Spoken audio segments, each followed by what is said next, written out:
Hello, hello, hello, everyone. How are we all? Good, mate. Good. Good, Pretty good. decent. Old and haggard, but getting there. Cool. Yeah, I know the feeling. I know the feeling. So, for everyone listening at home, you may have noticed we are joined by Andy, the man, the myth, the legend. Um, you may have guessed what we might be talking about, but yeah, it's all good. So, let's have a look, see what's in the chat. We got Ryan, Andy, hello from Tennessee, Toy Mafia, probably the best comment early on out the gate. Yo, hi mum, and CW. Word to your mum. Yeah, yeah. Word to your mother. Yeah.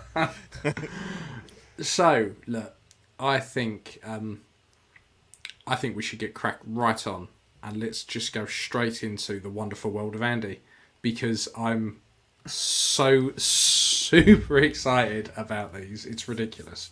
Go for it, Andy. Tell me all about them because I love them. Well, all about this. So this has been a labour of love for, I'm gonna say, nearly 3 years that we've had this as a license. You know, this might be one of the first licenses. You know, right back when we were looking at Psycho and other stuff. Silent Hill 2 is one of my favourite games of all time.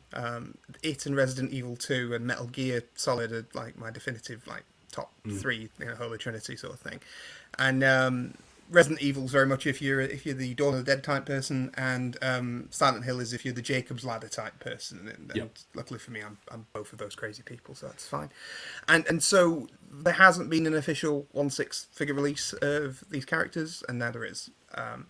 We've been talking to Konami for a long time about this, and sort of we agreed to reschedule and move back to when the release of the announcement of their project was going to be announced yesterday, to showcase this stuff. So there's a lot of sometimes where you go, oh well, why is this project ready?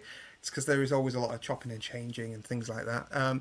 So yeah, we've made the Red Pyramid Thing, which is his official name, not Pyramid Head. So the Red Pyramid Thing is his official name, and the Bubblehead Nurse, which are obviously the most two iconic, pun intended, characters from Silent Hill 2. I'm as I say, a massive fan of it, and working with TBL again to create some really cool seamless bodies, which I think is the main reason Konami were all in. They were like, yeah, this is cool. There's no big joints and stuff, and it's a statue, but it moves. I'm in. That was kind of their thing, and it's been really great to sort of work back and forward actually directly with the Silent Hill team, you know what I mean, and get things and get pointers and concept art and all sorts of things, to make sure that you're getting the game accurate look and everything.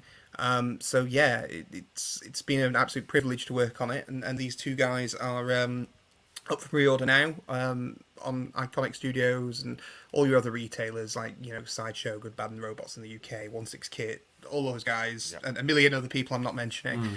Basically, it will be in your area somewhere. I will just say, if you see it at an insane price, like double what it is on the Iconic Studios website, keep searching, because there is sometimes people will get it through like a third party, and then there's stuff added on. So just be careful you're not spending too much. But look on the Iconic Studios website as the base price for what it should be, and then obviously it will vary per region after that. But yeah. So what questions would you guys like to ask about these? Is there anything that you want to know? So I love these because I was always like, my mate was super into Silent Hill. Like, he caned the shit out of the games, and I was always more kind of Metal Gear. I played Silent Hill 2. I think I probably got halfway through before I was tired of shitting my pants and just put it away. But I love these figures. Like, it's nice to see some proper grunged up, painted silicone bodies. How hard was that? Because I know, working with them is a bit of a pain in the ass. Yeah, the official term is pain in the ass to figure it out, and sort of. So it's been a lot. It's been a really big collaboration between TBL and our art team, and Konami saying what they want as well. Because there's been a lot of, It's not about, oh, just make it grey or just make it dark brown or something like that, you know, and hope it's all right. And it's something that we've wanted to do as well, because we wanted to figure out and understand it for other things as well. So if we do something different, we have an idea of what we want to do with it and what what it's capable of. You know, so it has been a bit of a pain. There is an industrial process that it goes through, is the official term. You know, but it's not in the situation like, you know, where you see some things on the forums where somebody's got something on and they touch it and it immediately peels off. It's not that. There's been a lot of work to make sure that that's not the thing. And I will say there has been some cribbing of information from groups and forums and stuff like that to get an understanding of everything, so we know how they work and everything like that. I do actually have the prototypes next to me.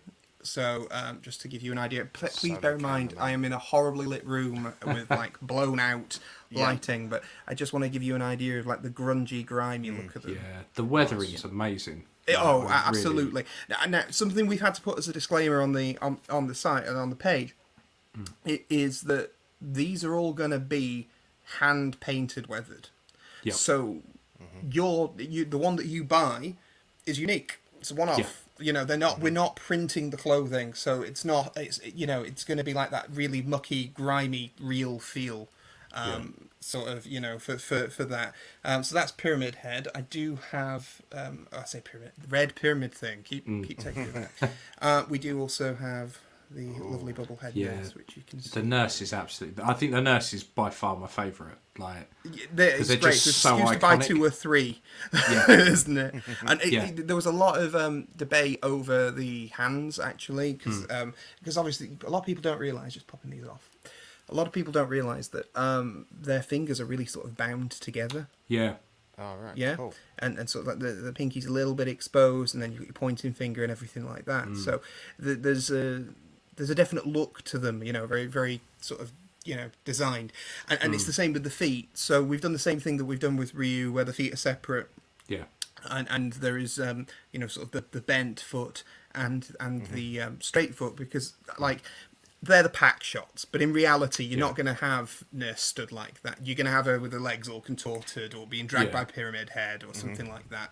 And so we needed to make sure that there was that flexibility in the feet, that wasn't a joint, that you could just swap them out and it's fine. So yeah. I wish more companies did that, gave you additional feet, because Sideshow used to do it with the clones, and it makes and Boba Fett, and it makes so much difference. Just not having that flat foot, posing wise, it's brilliant. Yeah, and I think it does depend per character. Like, so Pyramid Head's boots are split cut. So so like Pyramid Head isn't going to be your Neely Crouchy type guy or the ones, but just to take one off and just demonstrate, like they have the split cut that that you're already familiar with other brands, where that'll just then pop in, and so we've hidden them very very well within the boot, and I'm sure they'll be even better in full production. You know what I mean, to make sure that they look like one piece but they're not. Yeah. So that's something that's quite important for us, is being able to get the poses from the games. For those characters specifically. It's really important. So yeah, and it's the same with the feet with Ryu as well. I think people are going to enjoy that. I think one of the things that people will realise with Ryu is it's not just about popping the feet off. They're not just, this is super easy to take off, because that figure weighs a ton. Yeah. I think the box is like 3 kilograms or something ridiculous, or over. It's really heavy. Yeah. And the so the feet on Ryu, they're, you can take them off and on, but the idea is that they're there to support that figure, because he's so heavy. Yeah.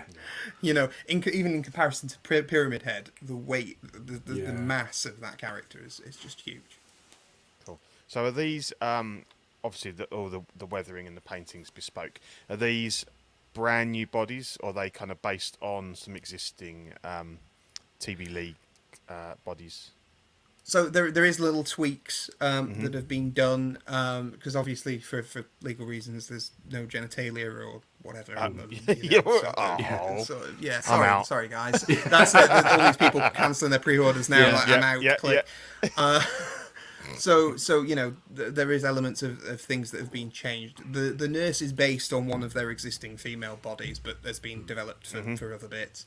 Yeah. We wanted that sort of busty but gangly look, you know, because the thing is, if you go and look at the nurses, I think people get this like Mandela effect where they combine nurses. It's not necessarily the true one. If you go back to Silent Hill 2, they're not nice looking. They've got this baby face hidden behind a square and like a bag over the head. It's really, you know, sort of evil looking kind of thing.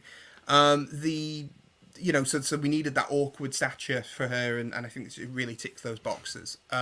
Pyramid Head's based off our alley. So that's a unique body that you won't be buying anywhere else, and then it's bespoke on top of that as well. That makes sense. Are you planning to do kind of the main? I can't remember the character's name, but the main character, James from 2. The honest answer is, I don't know. is the honest answer. Could we? Yes. From a licensing perspective, absolutely. I think it depends how well these go over and what the drive is from the community. I always say this because obviously we're a young company in comparison to, you know, some of these guys who've been at it years and stuff like that. And I don't want to promise something that we won't do, but we need to look at everything from a business point of view and go, or smarter people than me who do numbers look at things from a business point of view and go, right, yeah, we can afford to do that, or yeah, we can afford, you know, like maybe James is something we do as a limited run. You know, that's maybe exclusive and stuff like that, or you know, there's a million different things we can consider. If you ask me point blank, would I like to do James? Yes, but it's wholly dependent on the. I mean, we're day one, so you know, we don't know what the numbers are yet. But you know, it's wholly dependent on the sales of the line, and I'm sure Konami would be in if that was the case, because they're great. So, what's on the top of the base of the red pyramid thing? It's difficult to see. Okay, so the top of the base, the red pyramid thing is sort of the otherworld design. So again, cool. Please bear in mind with crappy webcam, and please bear in mind that your real one won't move side to side. This is a prototype, obviously, for prototype related reasons. But I'm sure if you really want to break yours and then do it like that, that's fine. Nice. But so this is sort of the other world, the sort of metallic sort of effect, that rusted sort of gantry kind of look. What we didn't want to do is start sticking logos all over everything. We wanted it kind of like look natural for a diorama purpose. Because I know there's people that said, oh, you could have put these glyphs on it, or you could have put that. And it's the same reason we've written Silent Hill 2 on the base. Because like I was talking to you earlier about, a lot of people know him as Pyramid Head, and if we wrote Red Pyramid thing on the front of the base, some people might not be happy with that. So it was for me, Silent Hill 2 and that iconography was about capturing that and sort of bringing that to life. And the nurse's base is the sort of tiled broken floor from Brookhaven Hospital. So just that's cool. So have you obviously I know as always you can't tell us what's going on, but it seems to me that you've got a real kind of avenue here to sort of become like the number one sort of video game figures, because you've got Ryu's fantastic. I mean, obviously we know Ken's been teased. We've got these guys, and there's not really anybody that's making, I would say, really good high quality video game figures at the moment. There've been some in the past. They've been a bit patchy. So I think, you know, it's good to see. And obviously, is that something that you're a big video game fan? So is that obviously something that you're hoping to branch out on and sort of make that a real feature of the company? Is that absolutely? I think for me, video games have always been very close to my heart. It's video games, comic books, and obviously movies. You know, and we get Hot Toys and we get loads of the Marvel stuff, and that does tickle, sort of tick an element of my comic book itch. But I do think there's a lack of really good comic stuff out there as well. So one day I think, depending on, and I mean like bizarre comic stuff, if you give me The Darkness tomorrow, I'll go and make that for it. And so like if you're not into that, it's really good. I maybe play the second game if you want a little introduction to that, but the comics are great, and sort of it'd be cool to sort of play in sort of those worlds a little bit.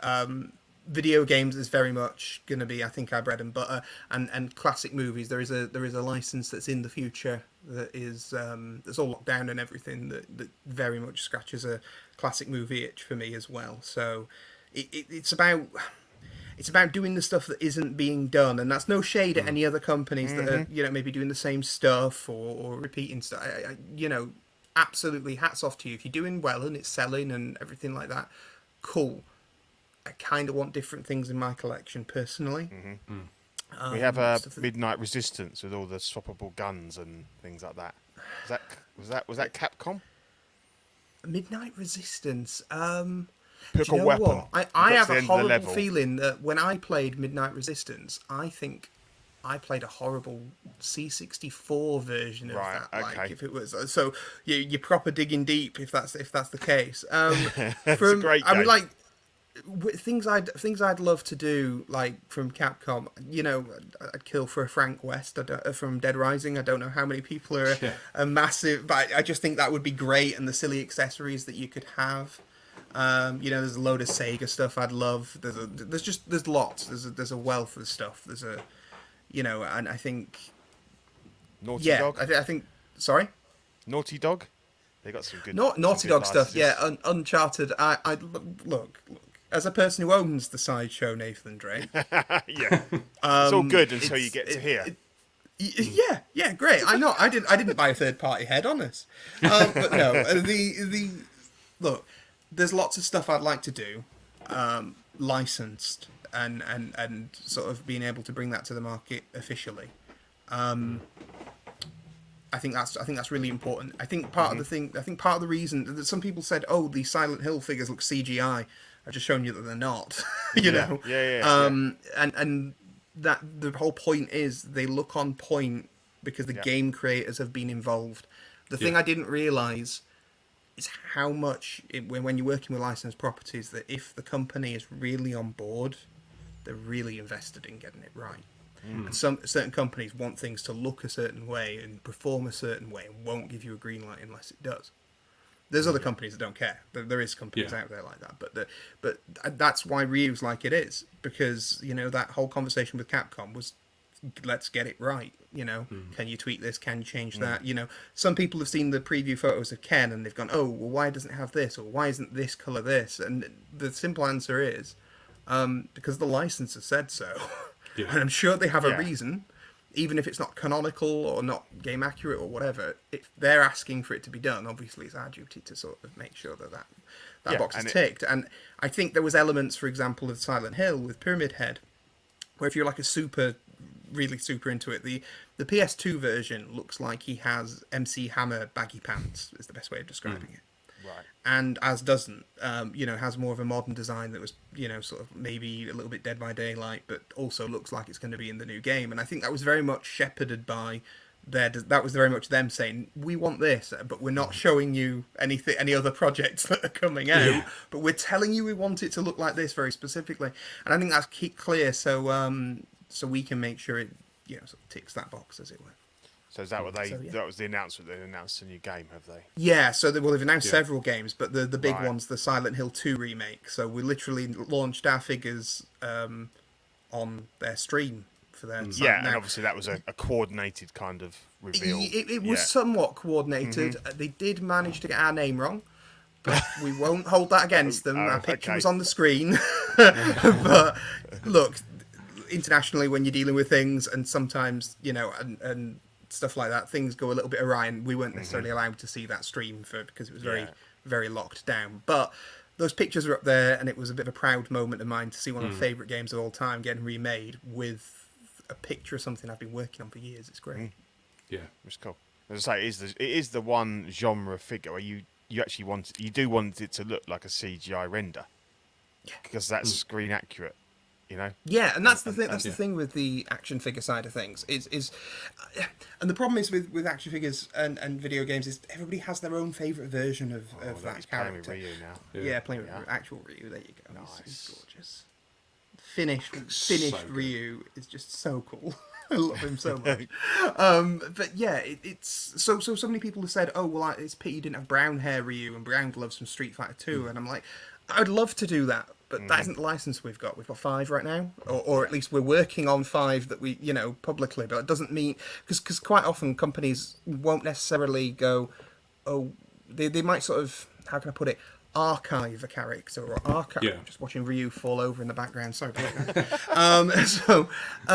Quite often they'll archive a figure or archive a license. We're not touching that for a while, and we want to promote X, Y, and Z license. So that's what that's why Street Fighter 5, and I'm sure when 6 will be a thing, or if there's an anniversary of a particular game, we'll get asked to do whatever, and that's when those versions of those things will come out. But the priority is to focus on the license, and completing lines is one of the things that are, depending on fan demand is the thing that's really important to us.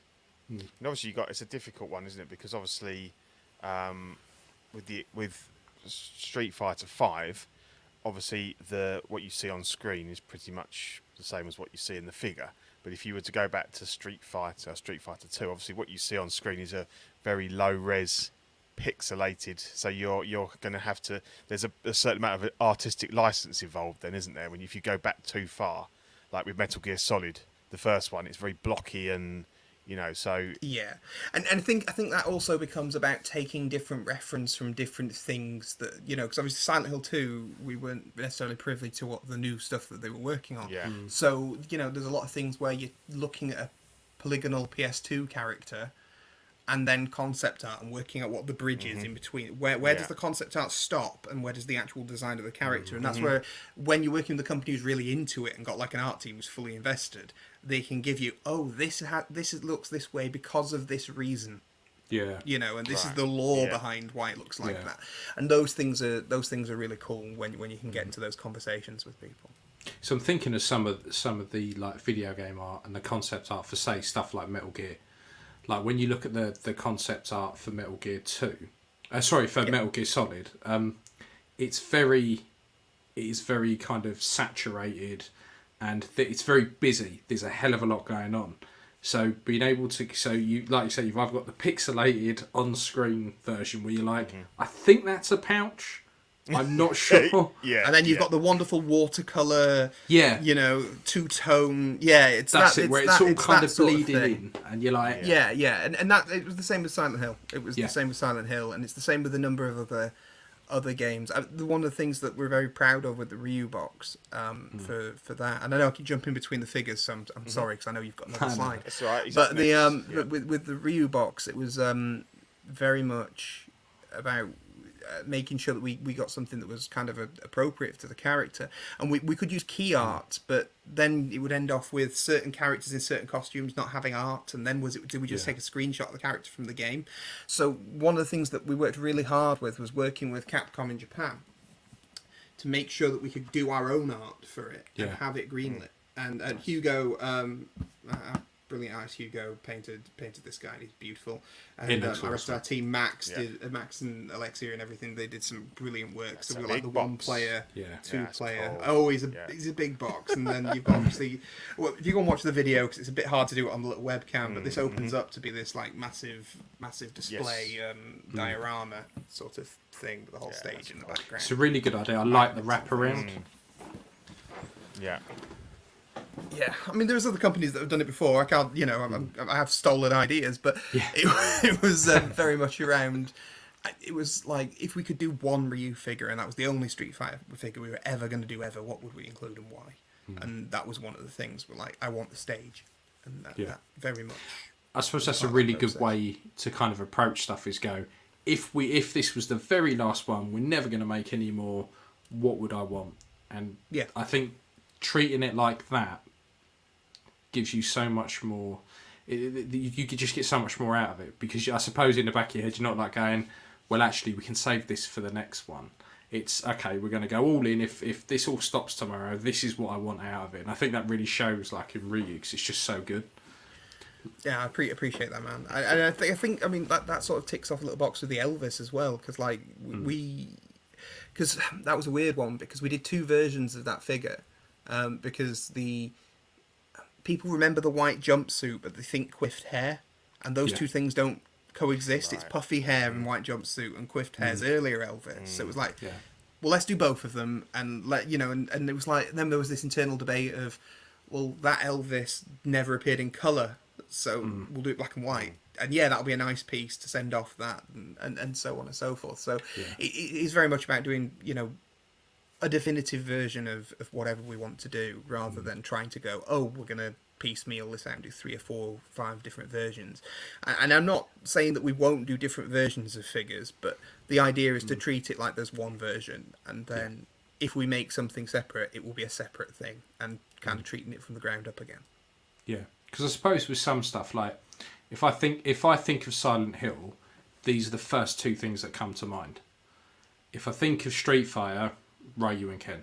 Like, it's just kind of, there's certain characters that they may not be the main character, but you go, boom. You know, you go Metal Gear, you go Solid Snake, you go Silent Hill, you got these 2. It just, so it makes sense. And that's the thing. I mean, like with I think Silent Hill is very much directed by its monsters, and I think that's because for the most part the player puts themselves into James and they're experiencing it, whereas something like Metal Gear or Resident Evil, it's very over the top character driven action movie, so you invest in the character and don't necessarily care about the monsters or zombies as much, even though they feature, if that makes sense. So what you tend to find is you know, it's about, when you look at the franchise, what is that defining moment for me? You know, I like when we made the They Live board game, and it was about the glasses working, and those little things. It's about capturing all those moments and sort of replicating that. So it's more about, you know, sort of living through the IP than just sticker slapping it and going, oh yeah, we'll just knock it on a normal body and we'll just, you know, put some normal hands on it. It'll be fine and nobody will complain, because you could do that, but why? Yeah, you're just kind of phoning it in then. Like, yeah. Cool. No. So these are due end of next year. Q4 yes, absolutely. Yeah, and that's the thing. I mean, like, I'm very aware that, you know, certain people have asked about, you know, certain things. Ryu's come before American Psycho, for example, and we put an update out to say this is exactly where Psycho is. This is what we're doing, and so forth. And the reason is literally. So unfortunately, certain areas of China are difficult at the moment. You know, from a lockdown standpoint, still happening. Just because it's not in the news every day doesn't mean it's still not happening. Yeah. I was showing Ian some pictures before. You know, literally pictures of the streets before we got on camera, and so there's elements of that. There's also things, you know, there's also perfectionist moments and things like that. And so at the moment, because I can't go and sit in a factory, I have to have something shipped to me. You know, because you can see it on camera, but it's not always the best. You know, and you want it in hand, and you see it, and you go, yeah, that's right. And then you green light that, and it goes back. It's like these figures will go back. So production can deal with them and mass produce them from what we're happy with, and with any changes that, you know, that I've suggested and things like that. So it's, you know, there's a lot of work that goes into it, but it's also about making sure that we're just transparent about what we're doing, and so on and so forth. So everything's permitted based on the quotes and the factories and everything that we spoke to. They should be back end of next year, because as I say, this is a project we've had in the back pocket for a long time. So there's work we've done ahead of time to kind of make sure that that's a thing. And in regards to Patrick Bateman, is he still on track for, was it Q1? Yes. 2023. Yeah. Cool. I don't want to say earlier, but you know, the idea is we try and work on what we like to call worst case scenario, and unfortunately sometimes your worst case scenario is an underestimate, and you know, or you know, there's problems, or there's, you know, as I say, elements of people just not being able to get places that mean you can't check items and stuff like that. So it's about making sure it's the best it can possibly be. So yeah, everything's still on track. Do you ever kind of worry sometimes when things get delayed to, say, Q1 particularly? Because I always find Q1 the trickiest part of the year, because I'm kind of looking at all my pre-orders that I've got, and I've got stuff that's scheduled for kind of Q1 that hasn't been pushed back yet, and I'm thinking more than likely they'll probably get pushed back past Q1. But then when I look at the stuff that was due kind of end of the year that goes into Q1, I'm kind of like, that's just after Christmas. Would you expect there to be, not because people aren't happy with the figure, but just purely because I think that's a completely fair question. I think what we're going to do is we're going to operate on an invoice basis. We're going to give people lots of notice. You know, these are due to be shipped. Here's your invoice. You know, and give people a bit of time. It's not about going, I need the money now or your figure's gone. You know, you've got 10 minutes. You know, that's not what it's about. So you know, often things can slip. I mean, one of the most it's a bit of an off the track story, but when we did the They Live board game, obviously that was in the middle of COVID, like smack bang in the middle of COVID, and there was just everybody was shut down. There's games that launched on the same day as us that still aren't out. Yeah. And we've shipped and done. I think 95% of the stuff shipped. You know what I mean? So, but like there was things where, unfortunately, due to COVID and stuff, people had died. And it's like people's life situations change, and we understand that. Obviously, we're a business, and we have to operate from a business point of view. So, the focus is going to be on getting the figures to people, getting the invoices, and being realistic with it. It's not about I need it in 10 minutes and stuff. So we're going to manage that in the best way possible. No, Cool. fair So point. before we move on to Ria, is there anything more you wanted to add for Silent Hill? I don't know really. I mean, they come with some great accessories. The pyramid head's quite big, so if you're wondering about the price difference between the two, although they look very similar size in photographs, he's a damn sight taller than she is. Yeah. Oh, yeah. Yeah, he's... So even without his head. Yeah. Exactly. So there's a he's a chunky boy if you're wondering about price differences and stuff like that. Yeah. And obviously the other thing that's important to realize is obviously we base everything on US dollars for safety net element. Yeah. Yeah. Because if you're in the UK at the moment, I don't know if this applies to everybody internationally, but the UK's how many prime ministers are we on? Oh, is it just you, even more. Ian? Are you doing next week's? And I Pete's think doing so. The prime minister the Yeah, week it's me. after. Yeah. I'm the Chancellor. I know. Yeah. I think mine's the that's end of it. December because we're all just taking turns in the UK. Yeah. Is my understanding. Yeah. It's like It's jury the- service. Yeah. Yeah. Effectively, every time someone new gets in, they have to beat a lettuce, and then and then if you manage to beat the lettuce, you can stay. But See, I was treating it as kind of like Doctor Who, but how crappy stuff that they can do. So every time they regenerate, it's like the last one, the Queen disappeared and the economy tanked. Like, what can the next one do? How are they going to top it? well, we should have known that Liz Truss wasn't going to be the one for us, because the Queen met her, then just went, "Oh fuck this, I've had enough. I'm out." I'm gone. Fuck it, I've had enough. Well, that's the thing. If they bring Boris back, it'll be like one of those Doctor Who specials where they brought 10 in there. God. yeah, it will be. Have we already seen? Sorry, politics. Yeah. Well, no. I was going to say, have we already seen the pound plummet again after her announcement? It went Apparently, up a little shut bit. up. Yeah. Confidence is on an all-time high now. That's You it. don't have a prime There's minister, nobody in charge. Put the money up. Yeah. That's Yeah. fine. Yeah. So as I say, we're based in US dollars. So we have to make sure that we're managing markets across internationally. So that's why the price is in US, even though I'm obviously English, and obviously if you're in the UK, it will be based on dollars. So if it is a little bit more expensive at the moment, it's much more locally government that you've got to blame than it is is the US dollar price. Yeah, we talk about it a lot. It's hard times at the moment in the UK in terms of like figure buying as well as more serious things. So it's just the nature of the beast, and hopefully it'll get better soon. But I'm running out of fingers to cross. That's it. Yeah. So yeah, Cool, as so I said, very excited about them. Excited about what the line could bring and everything else. So yeah. Yep. Have you ever thought about any other scales other than 6 scale? Yes. Is the short answer. Yeah. It just kind of popped into my head then. I thought, I wonder if... Yeah. I think there's room for other scales. I think it's really useful on shipping as well, because shipping's a nightmare still. But yeah, it's something we've definitely considered and looked at. It has to be the right license. It has to be something that's not been done to death. Yeah. Or if it has been done to death, what could we do better?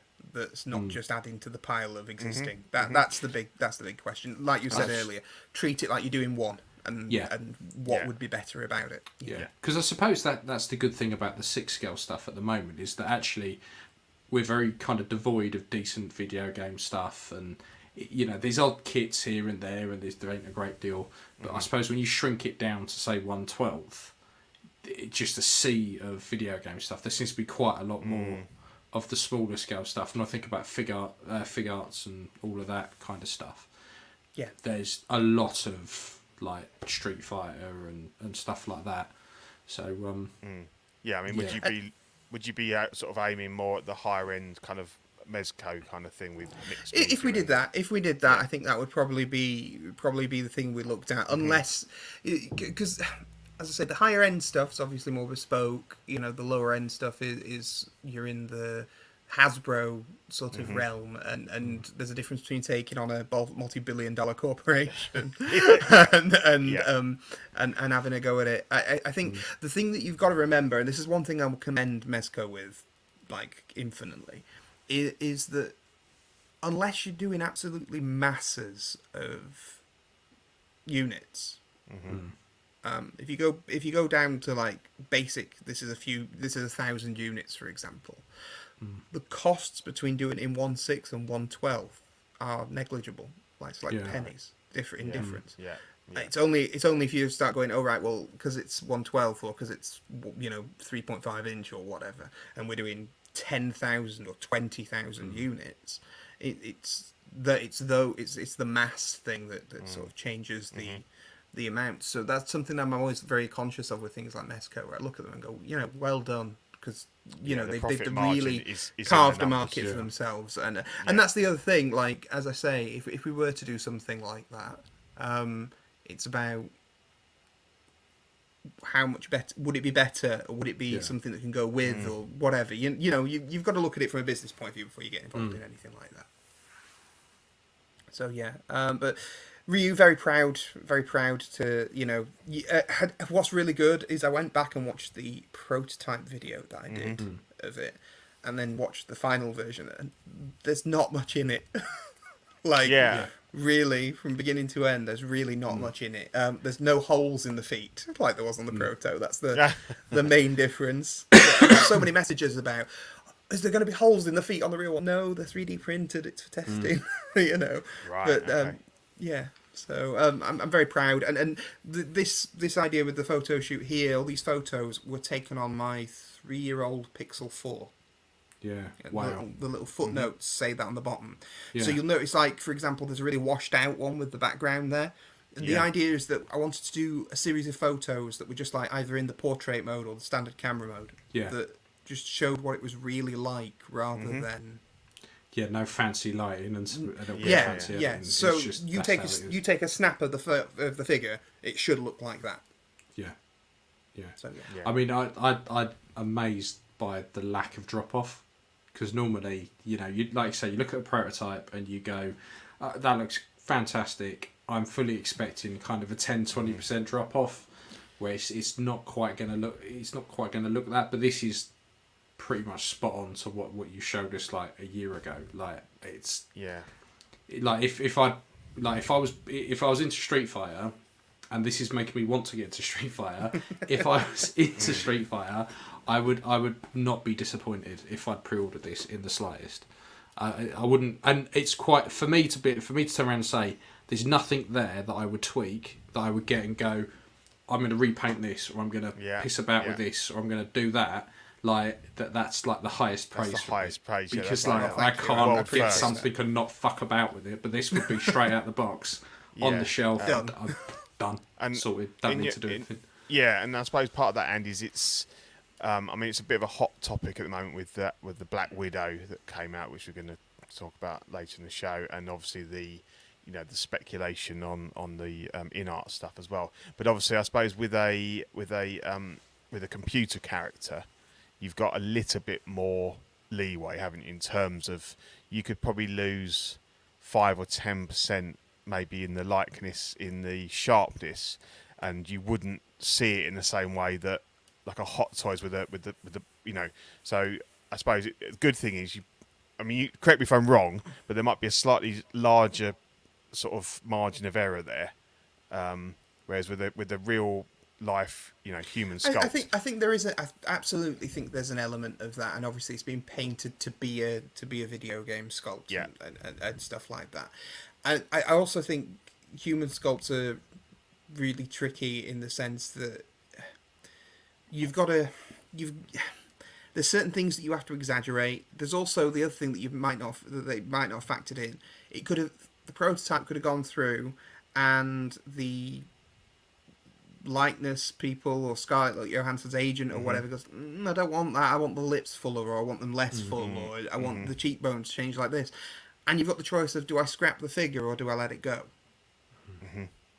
And that in itself could be something, you know. I'm not saying it's definitely that. It could be it could be a myriad of things. It could be that it's still really difficult to manage projects at the moment internationally because you can't go there and check people. If it takes 10 days to go from Hong Kong to China at the moment, and 10 days to go back the other way because of quarantine, you're not going to be sending your quality check guy there every day like you were previously. No. And, you know, so there's a lot of things it could be. And I don't envy them with the amount, you know, because we're doing stuff, but, like, the amount that they pump out in comparison and the amount of projects that they're going to have to manage over several factories. I mean, I was informed by somebody at the moment that there's a third-party factory I'm aware of that are now doing all the cos babies because it's closer and they can manage it. So all of a sudden, where they were sending them before is no longer a thing, but an actual 1/6 factory is now doing cos babies. And it's just because they know it can. They know it's You wouldn't imagine that somebody who's painting heads that you've probably owned or that's been on your shelf would be doing cos babies. It's now sitting there. Yeah. So we've got a question there. This and Ken will be awesome. I'd love a blanker too. Any word if they are doing others? Well, we know you've got plans to expand the line. You can't go into specifics, but it was always very much about how well these two sold, wasn't it, as to whether you could. There will be more Street Fighter. There was a couple of other comments that I noticed. There was Gears of War would be cool. Yes, it would. Somebody else said a decent Master Chief would be amazing. Yeah. Yes, it would. One that doesn't take his helmet off like that TV series, which we won't talk about. And somebody said about Deus Ex Human Revolution, that would be the most complex thing to navigate at the moment. Because I don't know if you know, but Square Enix have sold all their Western properties. I had heard everything was sold to the Embracer Group. So like everything wholesales moved to an entirely different company. So that was so it's then what they want to do with it. But they might be bringing Soul Reaver back, so that would make me very happy. And then I can go and have a Razzie on my shelf, which would be lovely. Yeah. I see that Clone Collector says, please do Bison. So it leads me into a question. When you release these, are you using the original Japanese version? Because obviously they changed some around, didn't they? Because they had M. Bison was the Mike Tyson guy, and then they swapped that with Vega swapped around. Yeah. It's, at the moment, it's not a conversation I've had to get into. Because what people often don't realise is box art's a really late in the day thing. Right, so you know the box art before you go to print, unless you're outright going, oh, this box is going to look like this, and you're selling it right at the beginning, and it's because you need to finalize all the items, you need to, you know, see how it goes in the clam tray, you need to go through that entire process, and then quite often box art's very late in the day, even though you might have it planned ages before. I can say that, you know, luckily it's not something we've had to do yet. But Bison and Vega and how that would be labelled would be interesting, because the licensing and the way that Capcom works in different areas internationally would mean I don't know if we'd have to do different boxes or stickers or put both names on it. I don't know. It's always quite a bizarre little chapter in the kind of the Street Fighter history, really. If you want to go into the most bizarre chapter, just Google or YouTube stolen music from video games. And see how many music tracks you go, oh, I love this from this video game, and then you realise it's a classic 80s hit, or a piece of classical Russian music that you'd never heard of before. Oh, yes. And then you go, oh, that's this. You know? That's a brick game. Oh, no. I'm on about certain famous spy games and stuff like that. I'll send you some links later. Yeah, cool. So, no, I think he looks brilliant. I really do. Thank you. And congratulations on that. I think he delivered on what was solicited. So, you know. 3 more questions on there. Any plans to do Mortal Kombat? Right now, no. Storm have got it. Look like they're doing a good job. Can't fault them if they're doing a good job. Metal Gear, Red Dead, Last of Us are my top video game figures that I'd want. I fully understand and would like. Metal Gear. I'm not a huge Red Dead fan. I like the original Red Dead Revolver rather than the other two, but Yeah. that's me. Last of Us 1, maybe I wasn't as big into 2, but I wouldn't say no to any of it. And my favourite question on there is, what has been the most stressful thing about starting a company? Yeah, customer service is fun.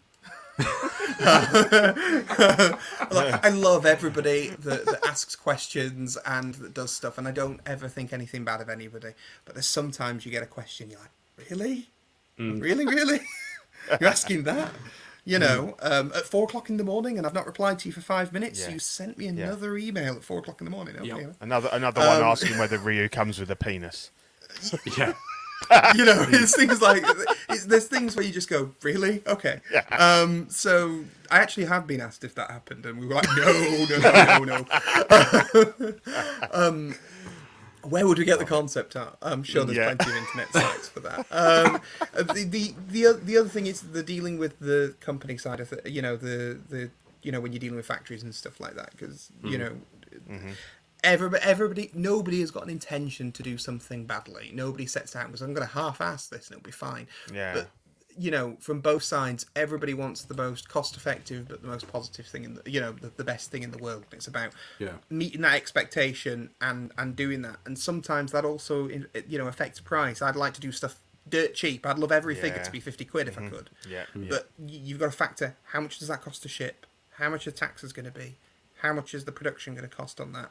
How much is the economy going to move? So I've got to learn what the wiggle room on that. Because I remember when Ryu dropped for like $289 US, people originally, there was a couple of people that were like, it's a bit on the pricey side.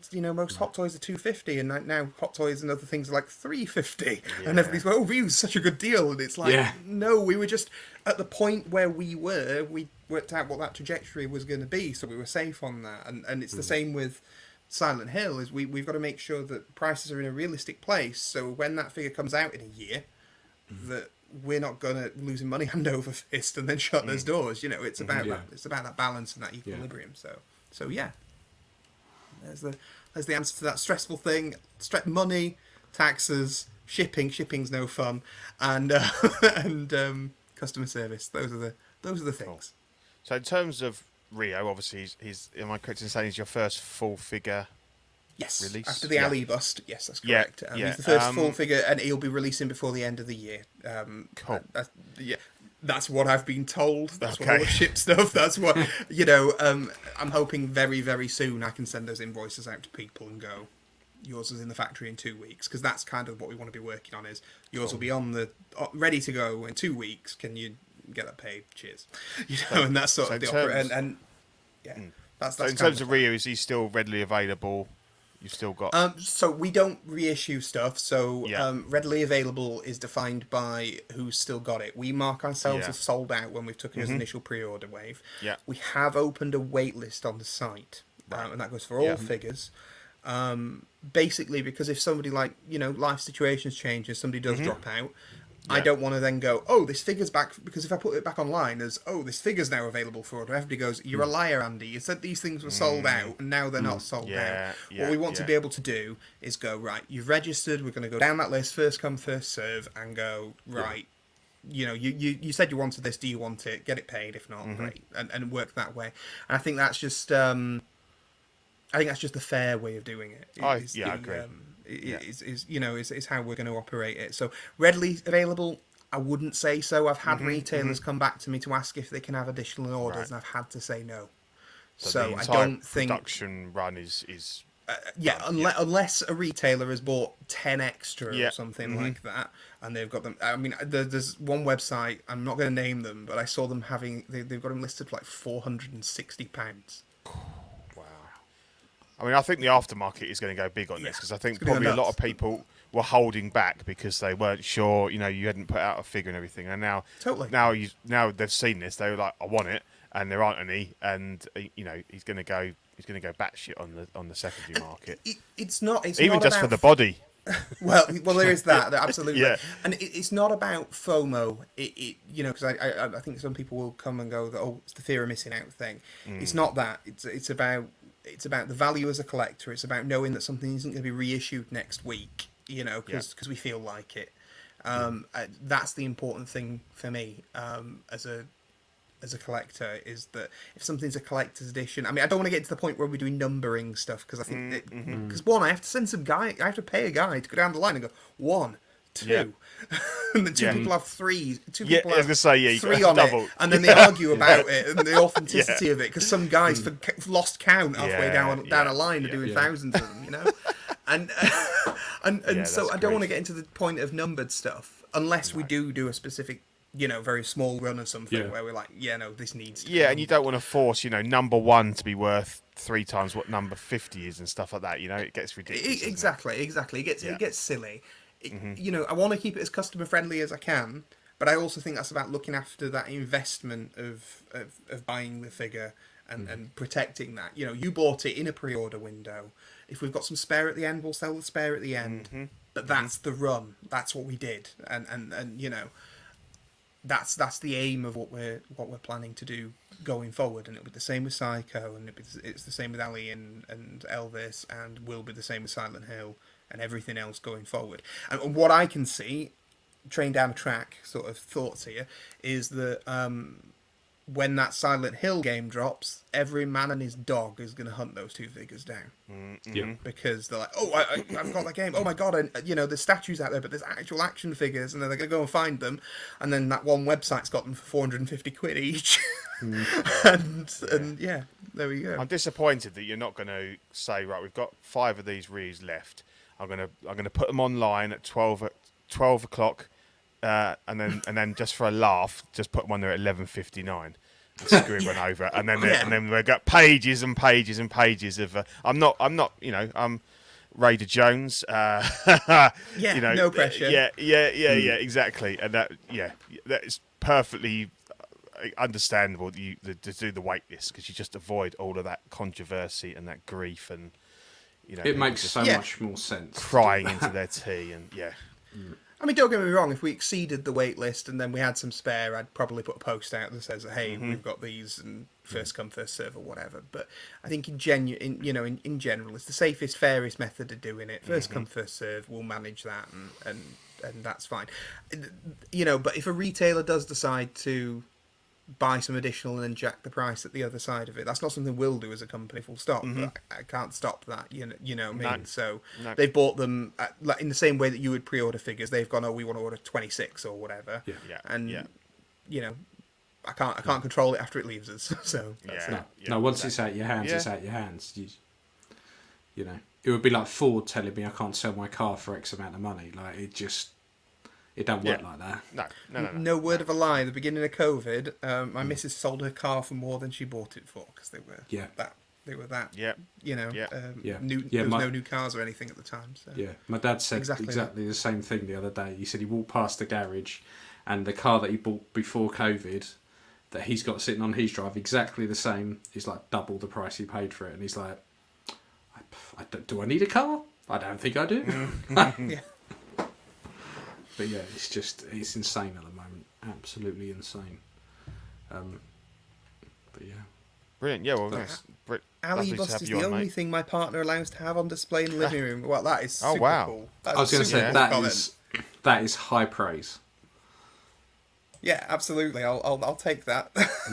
Yeah. In fact, we will screenshot that. So that's for later. Love it. I'll take that for later. And then somebody says, "I rock for coming on." No, these guys rock for having me. So there you go. Cheers, man. Cheers, mate. Like I said, you have an open invitation. Anytime you ever want to come on, you just let us know. My wares. Figures or no figures, you're one of the guys. You're always welcome. Thank you, appreciate it. So thanks for coming on, and obviously, feel free to stay for as long I'll as you like. I'll stay a little bit, and then until my phone starts ringing off the hook, or that person emails 3 times to go, "Why are you on that podcast and you've not responded to my customer service?" So one of the other. Yeah. Well, hopefully it's a bit. I'm sure we've sold at least a couple of these when we had you on before, and the Patrick Bateman. So it's hopefully a little bit of advertising for you, and you might get a couple of extra sales out of it. So always happy to kind of help on that respect as well. It's always just an eye opener when you're on, because there's loads of it that kind of you don't see. So it's Yeah. nice if someone goes, actually, this might be because of this. And you're like, oh, I never thought about it like that. So it is genuinely nice to have you on because it's good to see the other side of it. Because Yeah. as collectors, we're very used to just moaning and going, Yeah. we want it now, and we don't understand why, but we still want it and everything's shit. Yeah. So it's nice when someone goes, actually, it might not be their fault. Yeah, it's so difficult, and I don't mean to come on and sound like, oh, woe is me as a person who's doing it, but I will say from my perception of being on the other side of the fence, it does open your eyes when you're like, where there's stuff where sometimes when I've gone, oh, why didn't they include that accessory? And it's like for licensing reasons. That's the reason they haven't included it. You know. Yeah. Isn't from lack of wanting. Someone said to him, no, you can't. Yeah. Yeah. So, yeah. So, any idea on when Ken will be fully revealed? I think the official plan. I'm probably speaking a little bit out of turn, so I'll get the wrist slaps later. But the official plan is to have Ryu in people's hands first. Yeah. So that's cool. The reason is pretty much I want people to feel how hefty that figure is and go, wow, I really like this. I like the quality before investing in the next one. We have to keep doing the pre-orders as a company, which is why we've done different licenses and stuff like that. So. Yeah. But if we're doing a line, I don't want to go bang, bang, bang, bang, bang. Here's all this stuff, and then you hate the first one and cancel the rest. It makes no sense for me. So that's why we've done it that way. And assuming it's the same body, or you're not allowed to say. Yes, ish. Yeah. Okay, that's good to know. There is things that there's things like pigments and things that and little bits in engineering that change. That's good to know because that's someone that's taking it seriously. You're going right. Okay, it's more or less the same body, but. We've tweaked this, or it's a different skin tone, so that you could easily just use the same one. So that's a nice. The thing is it's about trying to make sure that they're as accurate as possible. He's a bit more tanned, isn't he? He's a little bit more. Darker skinned, is he? Ryu's got like a sort of a pinkier skin tone. Yeah. There's that more tan Western sort of look from Ken, so it's been Yes. very much capturing that. Mm-hmm. So yeah. Yeah, they look spot on together. I think they'll be brilliant. Good. Glad you like them. Cool. Right. Yeah, definitely. So let's have a look. We're going to jump back. Yeah. Yeah. No, it's cool. So let's have a look at what Pete's picked up because I'm too poor at the moment. And actually, the only thing I have bought is an oven, which I don't think anyone really gives a shit about. I wanted to see it, to be honest. I would like to picture, but you didn't offer to put one up. So, mate, I tell you, I picked it up today, and the guy wheeled it out on a big fucking skate thing, and I was thinking, right, I'll get one end, he'll get the other, and we'll pop it in the car. And the bloke literally just goes, "Oh, this one is it? Yeah, no worries." Just picks up one and dumps it in the back of the car, and I was like. There's an oven in there, right? Yeah, it's what's not that made of? Yeah, it's not. I haven't just bought just a box of random plastic shit. Like it is just there is an oven in there, and I was like, so I was like, okay, well that's not a problem. That's easy for me. I can carry it when I get home. So I parked up and I pulled this oven off the back of the van, and I started walking through my garden. I was like, yeah, this is all right. Then I remembered my garden's tiered, so I was like. Going, this is fine. I'm down a step. This is fine. I'm down another. This is fine. So yeah, I have an oven. Nothing too impressive and some 40k bits. But other than that, I've not been able to sell anything in a 6 scale. No one wants to touch anything unless you're giving it away. And everything that I have seen that I'm kind of interested in is just way too expensive, and I'm like, I can't justify that at the moment. So, I'm on a bit of a hiatus at the moment. Well, we'll cover you. We've got a bit. Obviously, we normally have a bit of 40k in the custom corner, so we can have a look at some stuff in there. But yeah, so I picked up the Nerf Aliens Pulse Rifle. I say picked up. I pre-ordered it. I think it was August last year. It came up on Hasbro Pulse, and they were like, "Oh yeah, it's going to come out October next year." And it's kind of like, okay, yeah, I'm going to put an order in. There was no money down or anything, so I put an order in, and it's one of those things you kind of forget about it, and then I sort of thought, it must be, is it coming? And all of a sudden, like, I'd seen a few reviews online, like people had been sent out, I suppose, like different reviewers and stuff, and then I got the invoice through for it, and so the plan was always to convert it to a somewhat movie screen accurate version. I mean, the model itself is obviously not 100%. There's some differences because it is a working Nerf gun, so that kind of second barrel down isn't there on the proper replica, and there's an actual gap, the bit where the front bracket bit is, that in the real one that's hollow there, but to be honest, to me it's good enough. It doesn't bother me. It was £100. It is a motorized Nerf gun. It's really cool. It fires 10 bullets pretty rapidly. So I just kind of hit it with some black matte spray paint, and then masked off all of the shroud bit on it, and painted that in a olive, military olive, and just went heavily weathered. I always wanted to make it like it's just been beaten the shit out of and thrown about on the floor. And everything, and it came out really well. The counter works. You can set it to whatever you want, and it'll run down as you hold the trigger down. It'll cycle down. And like quite a few of the more expensive replicas, or obviously if you buy a 3D printed one, you don't get that. They don't have a working counter. Game over, man. Game over. And so it worked out really well, and it still works properly, because I was a bit worried about some of the buttons sticking and stuff, but it's cool. Stock doesn't come out, but that's fine. And then I bought this custom strap. There's a guy on eBay that does like the sort of screen accurate straps for the pulse rifle and the motion trackers and stuff like that.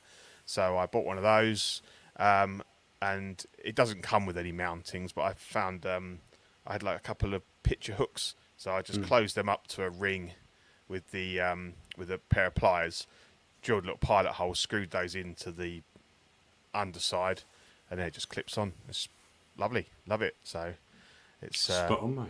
Pride of place next to my Aliens collection. But great. it's really cool. And I've seen people selling these for like £400. Yeah. It's not worth. It's not worth it. I think I'm not sure if you can get the thing in the open market now. I don't think it is, and sort of they go for like 160, 170. But I know I've seen some painted up ones going for a lot of money, but I'm keeping my one. But it's cool.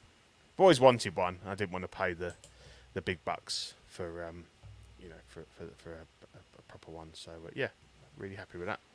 It's looking good then, mate. Looking Yeah. good. I like a little project like that. It's good fun.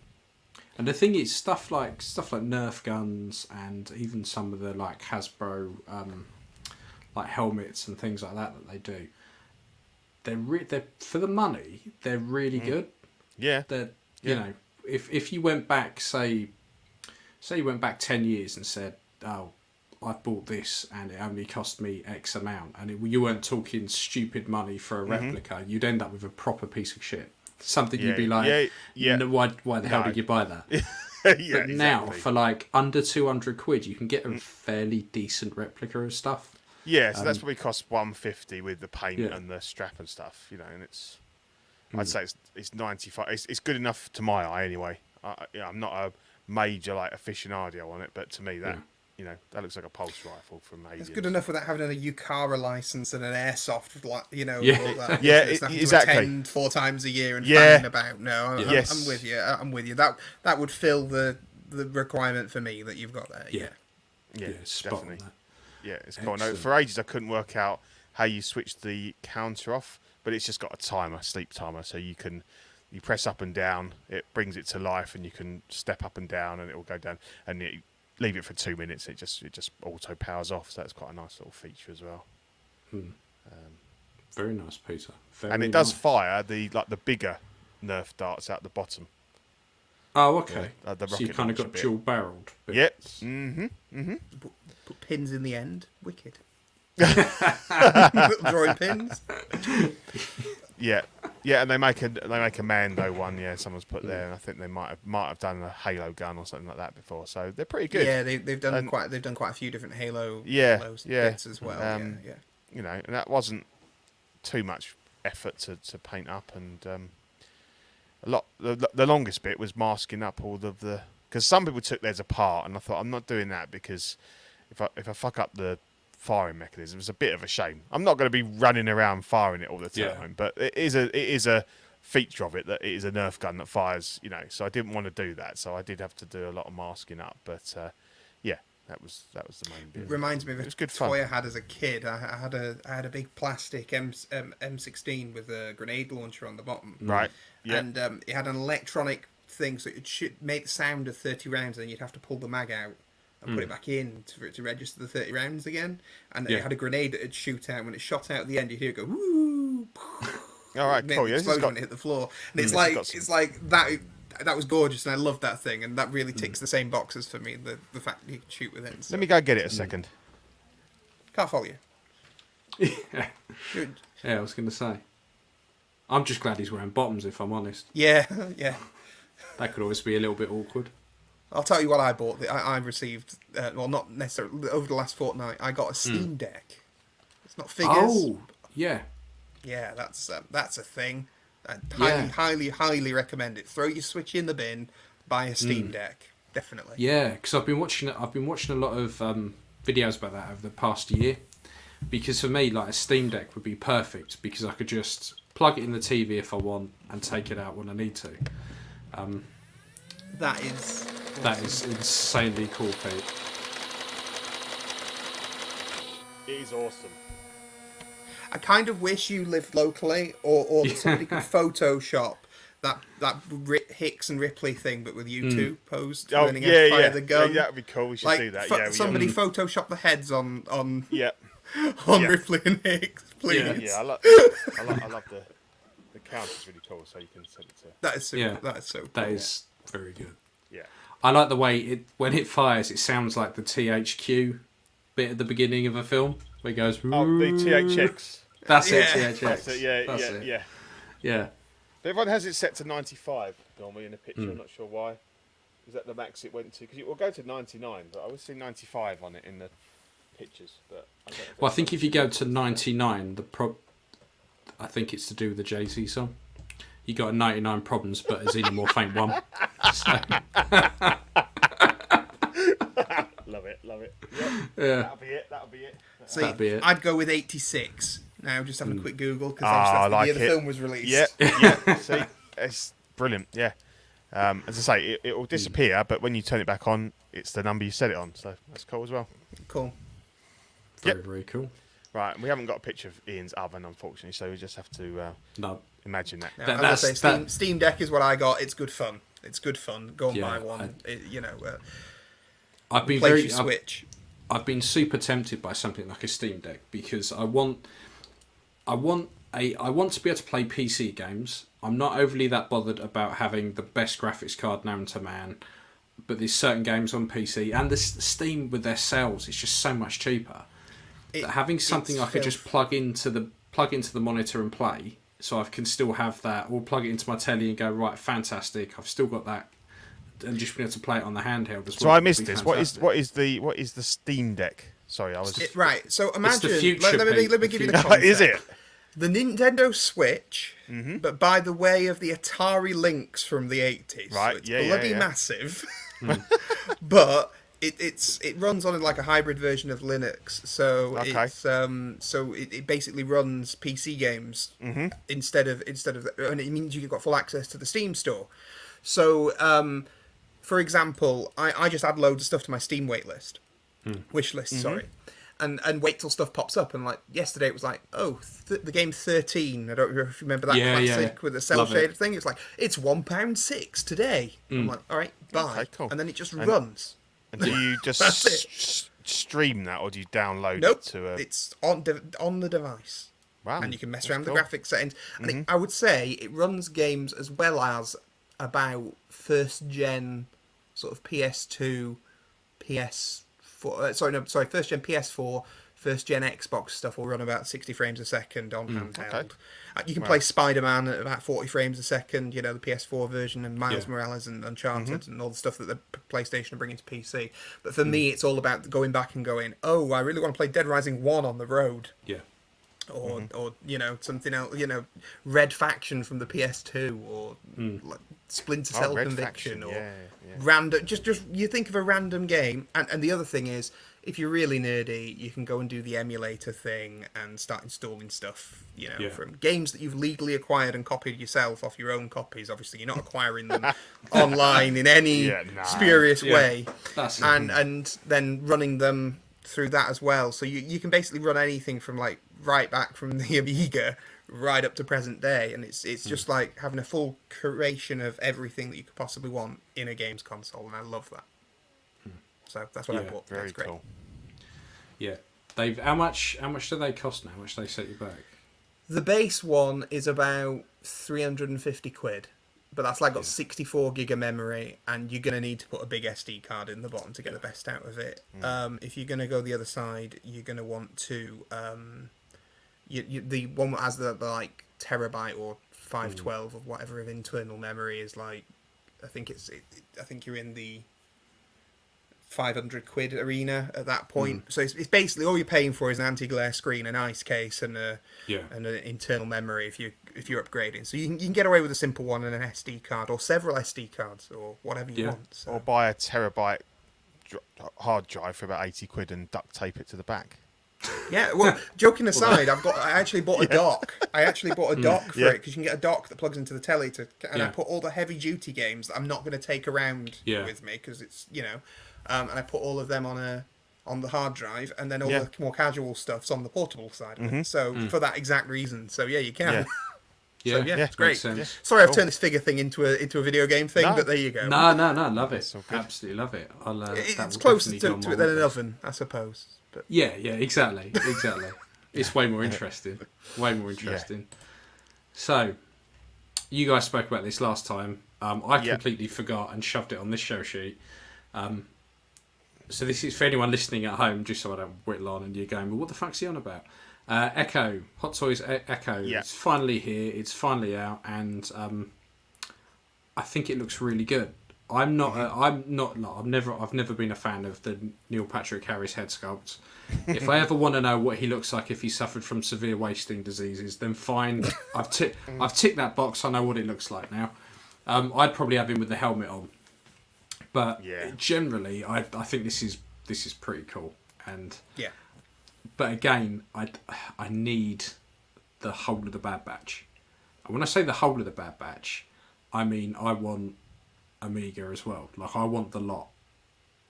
So that's what stopped me from pre-ordering any of these, because I need the set.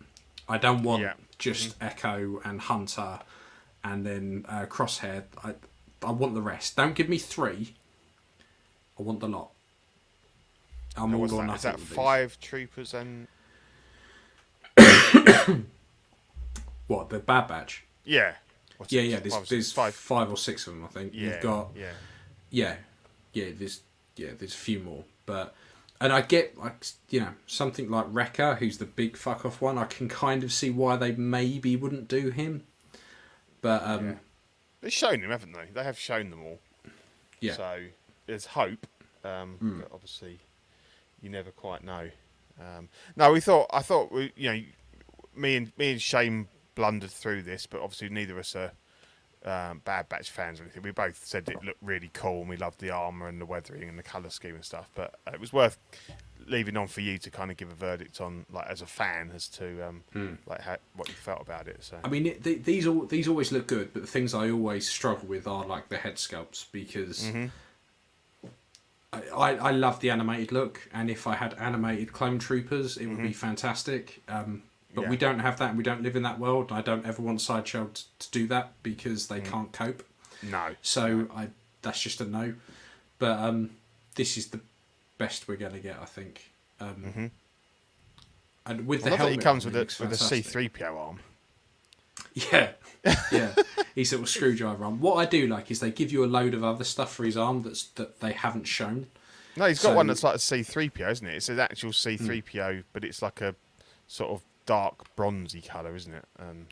He's got like a grappling hook as well. And a like big a hammer thing, like a So I'm guessing at some point when they were shown a load of concept art and stuff to make the figure off of, he had those bits. So I'm expecting some of those to pop up in Series 2 when that comes out. But yeah, it'd be interesting to see whether these are labelled up as, you know, a particular series, because normally with Hot Toys they're very specific, aren't they?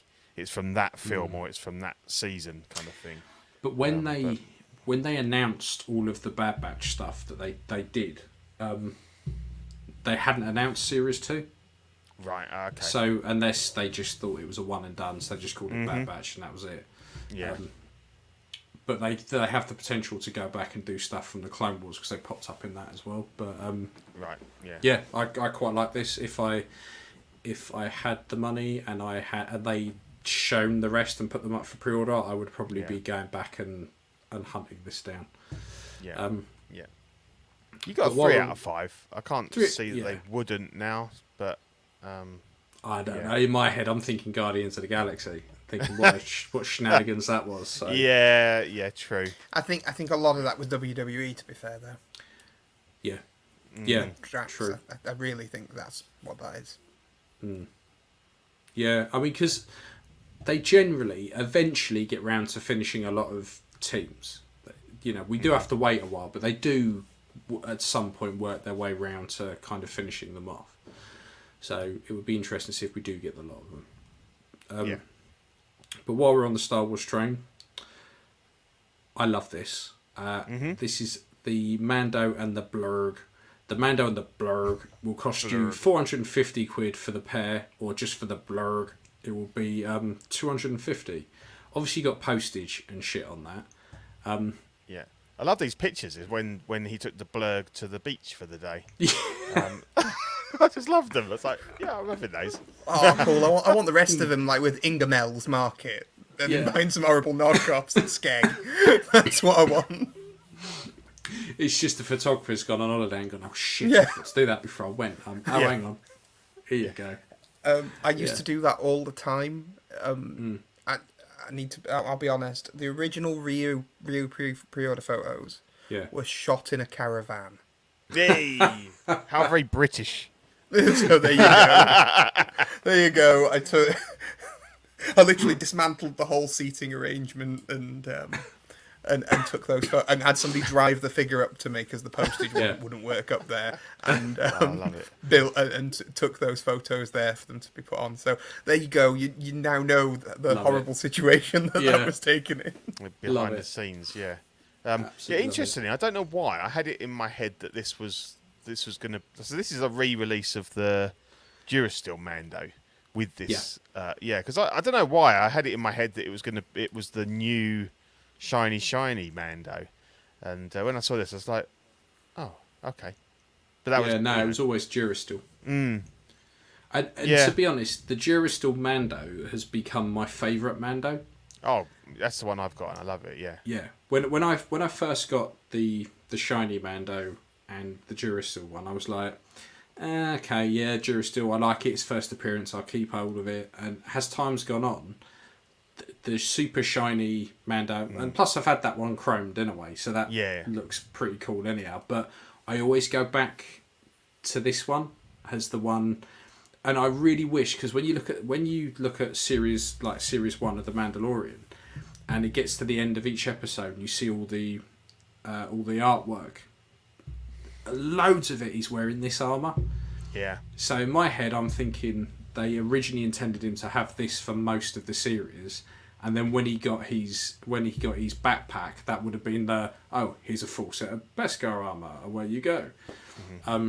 So I really regret that we don't get to see more of this Durasteel armor in the program. Yeah. It's funny because obviously when he first came out, you couldn't get it, and the prices were ridiculous on it. But there's been a lot for sale, and I don't think it's just specifically because of people are picking this up. And they're not that expensive. No, 200 quid. Under 200. Yeah, under 200 quid. Yeah. It's just noticed that recently. There's a lot of them for sale. Whether people are, I don't think people are probably picking this up as such. Maybe they're preparing because they've ordered the shiny one. And they're thinking they don't want like two, but it's a lot on. So if you want one, there's definitely a lot of them about at the moment for a really good price. If I could get this for around, I obviously I have Durasteel Mando, so I don't need that. But if I could get a blurg for around the £200 price, I'd be all over it. Have you looked into printing one? Yes, and I need a slightly. So my problem is I would want to do it all in one piece. So my printer is quite big, but it wouldn't print a blurg in one piece.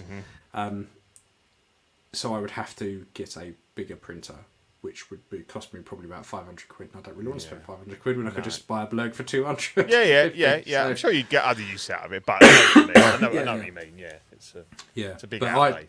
I'd love this, and I'd have my Durasteel Mando sitting on it all day long, And I think this is a good way of reissuing a previous figure, bugging it with something new, so you're not pissing off everyone who bought that first one. You're going, okay, if you miss the boat, you've kind of got to buy it like this. Yeah, they're not releasing him on his own, are they? So, and to say it's easy enough to get him now, and hopefully Quill will be close behind as well.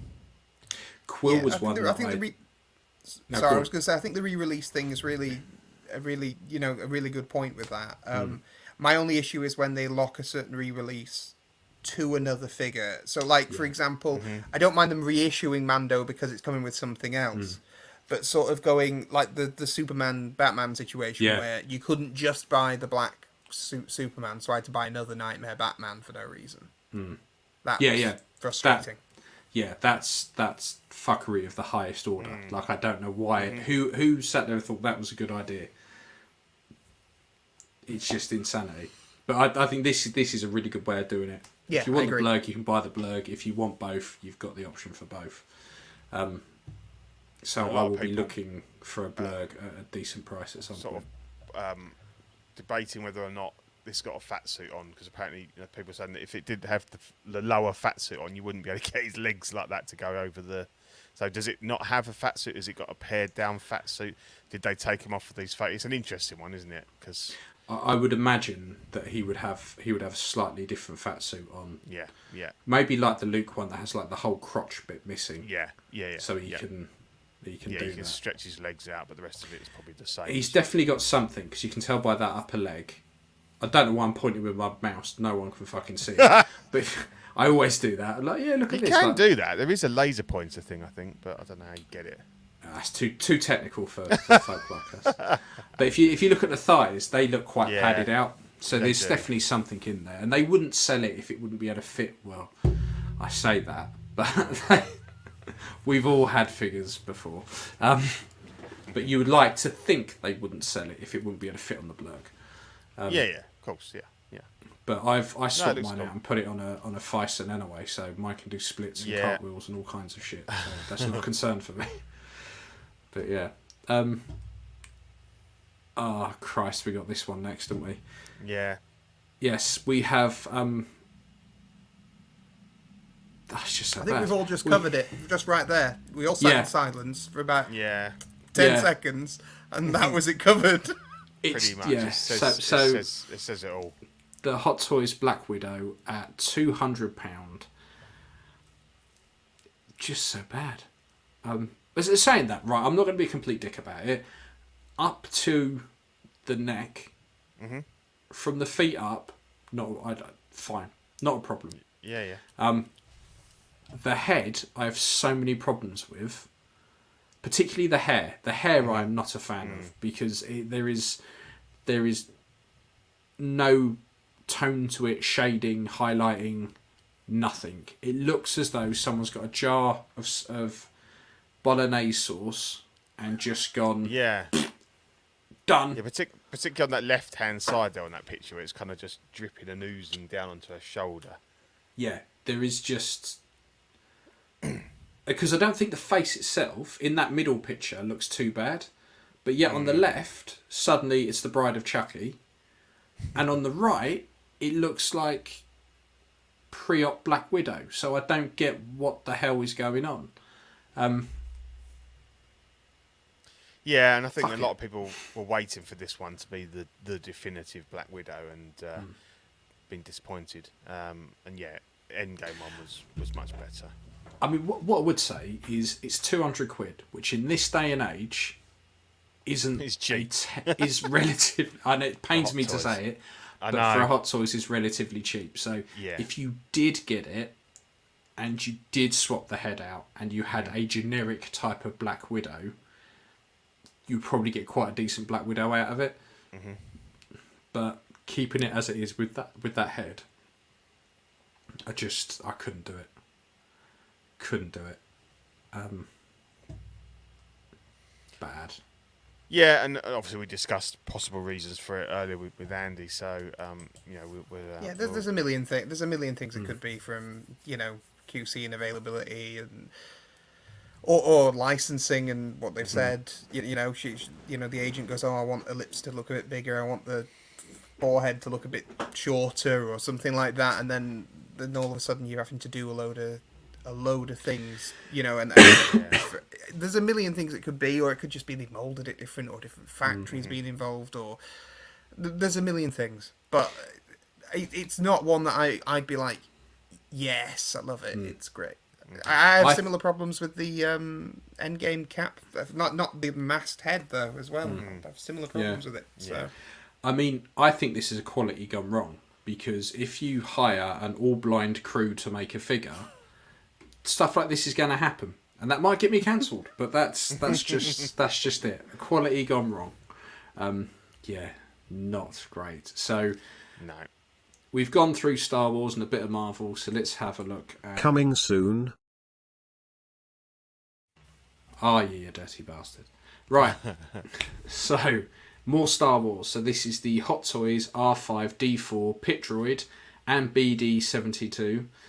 For 240 quid, and I swear I'm missing one out. There's three of them. There's the Pit Droid. Yeah, it's three. Yeah.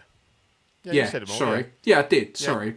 The thing is with Star Wars droids, they're all numbers. So you go, this is R3, and turns out you've done 20 droids just in one sentence. yeah. So this will cost you 240 quid, and this is out Q4 2023. I have no strong feelings about this either way, if I'm honest. I like the little BD droid. Yeah, I like them all individually.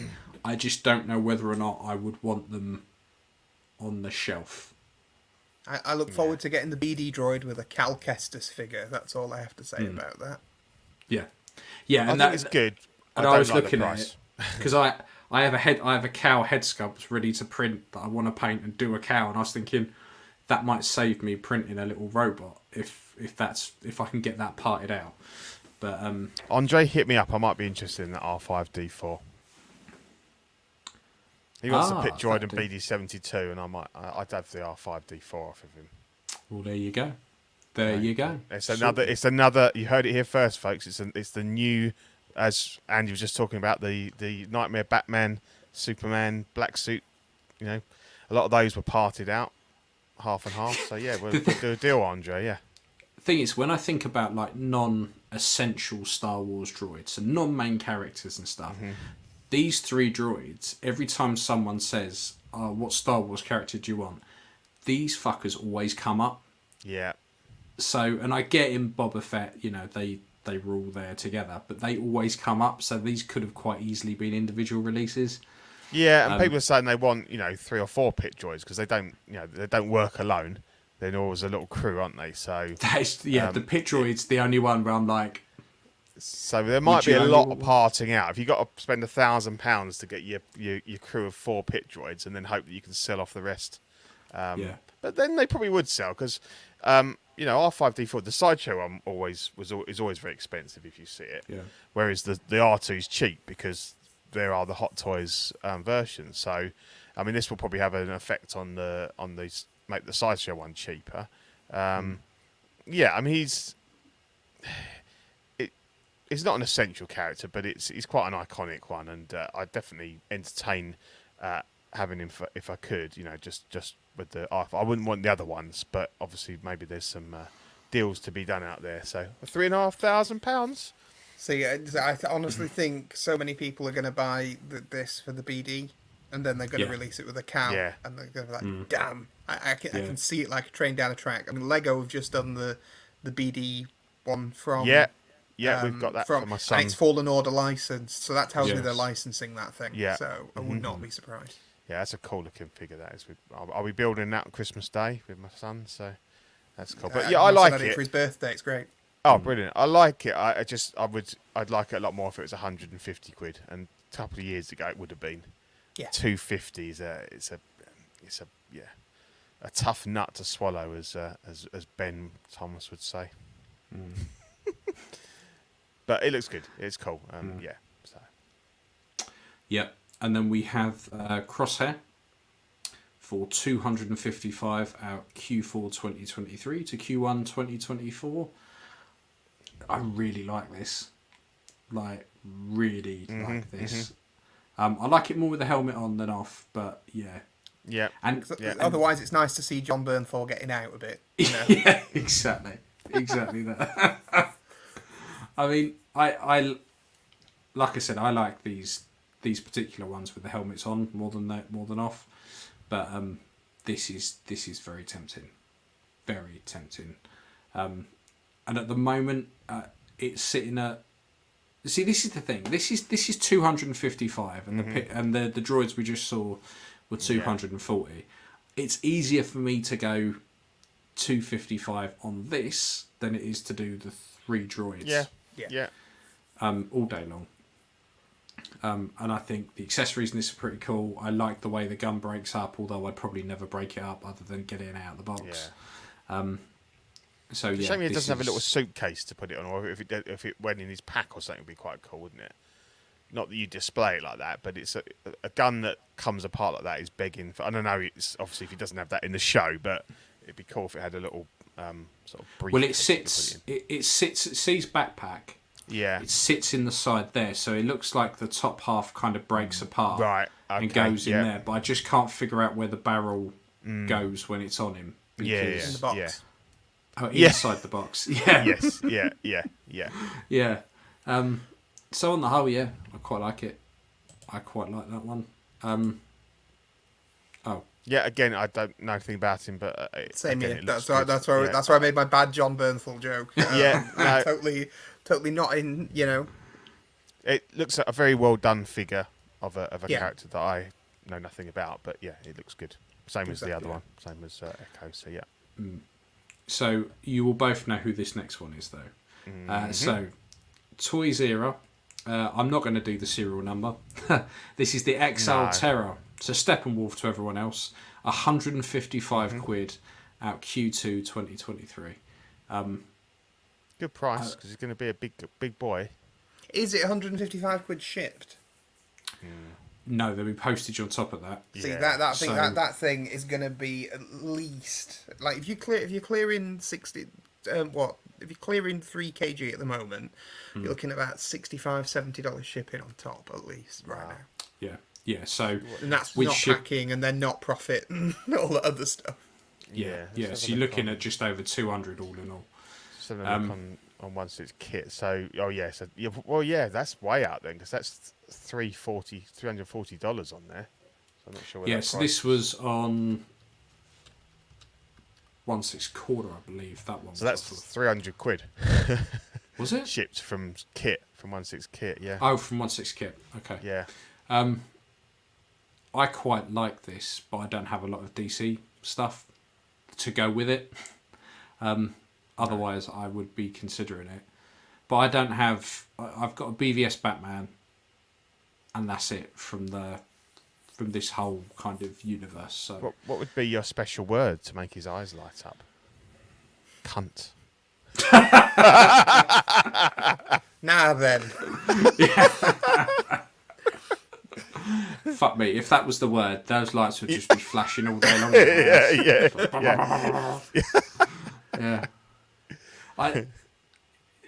Do you know that we talked about ingenuity and stuff, that innovation and things like that? I don't think that's quite the innovation anyone wants. No.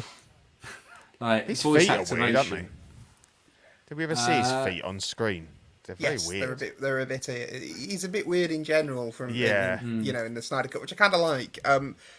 Yeah, but I agree with you on the innovation front. I don't think the voice activated light up eyes is something I'm digging. You know, I'd love to be in the room where they all sat down and went, right, because it's relatively cheap as well. Like, so they're thinking, oh, we've got a little bit of float to do something a little bit different.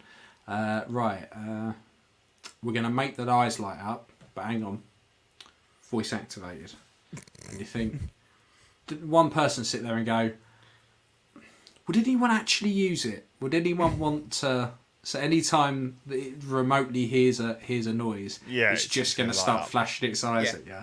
Like, nah, probably just I'd love if it was USB powered as well, because with the current like energy prices and stuff like that, you just run up your. Why is my bill so expensive? Yeah, every time you say a word, your smart meter just goes. Like, don't stop. Yeah. So I think, needless to say, it's a pass from us. Yeah, I like the Dark Side that other company did. I've got that pre-ordered, but I don't think I'd need Steppenwolf, and I've got all the Snyder characters, and I still pass it on this one. There's a couple of companies that are kind of making the bigger, like stuff like this, like are making the bigger stuff, but they're very hit and miss. So this is the YL Toys Savage Rammer. Brilliant. Yeah. Absolutely brilliant. So that was my weekend name, I think. Yeah, exactly. Yeah. So, Streets of Sheffield. It's a very phallic-looking missiles as well. So anyone listening at home, do not Google that. It's the Amazing Spider-Man 2 Rhino, coming in at £330 out Q2 2023. When Pete put this in our chat, I was at work and I went, oh yeah, I quite like that, and put my phone back down. And then later on that day, I had a proper look and went, I don't like that. I don't. If the whole purpose of my collection was just to have it zooming past my face, so I just got a glimpse at it, then it would fit in absolutely fine. Because I go, oh yeah, that looks okay. Yeah. But no, this is. Andy, do you know what the actual? Is it 4LC? Is it YLL? Is it? Any I idea? have no ideas. No, I have no idea at all. I really like that they've made Hank Schrader from Breaking Bad as the as the guy in the Rhino. Definitely. It's for the love of Christ toys. It's just not great. So I've just seen somebody in the chat write about Savage Rammer. I haven't read anything else, just those words and some gone. Can't see it. If I know if you got the first thing. Who was? Savage, there we go, Andre. Yeah. If I named the figure, what would be the first thing I would do differently for my company? Savage Ram.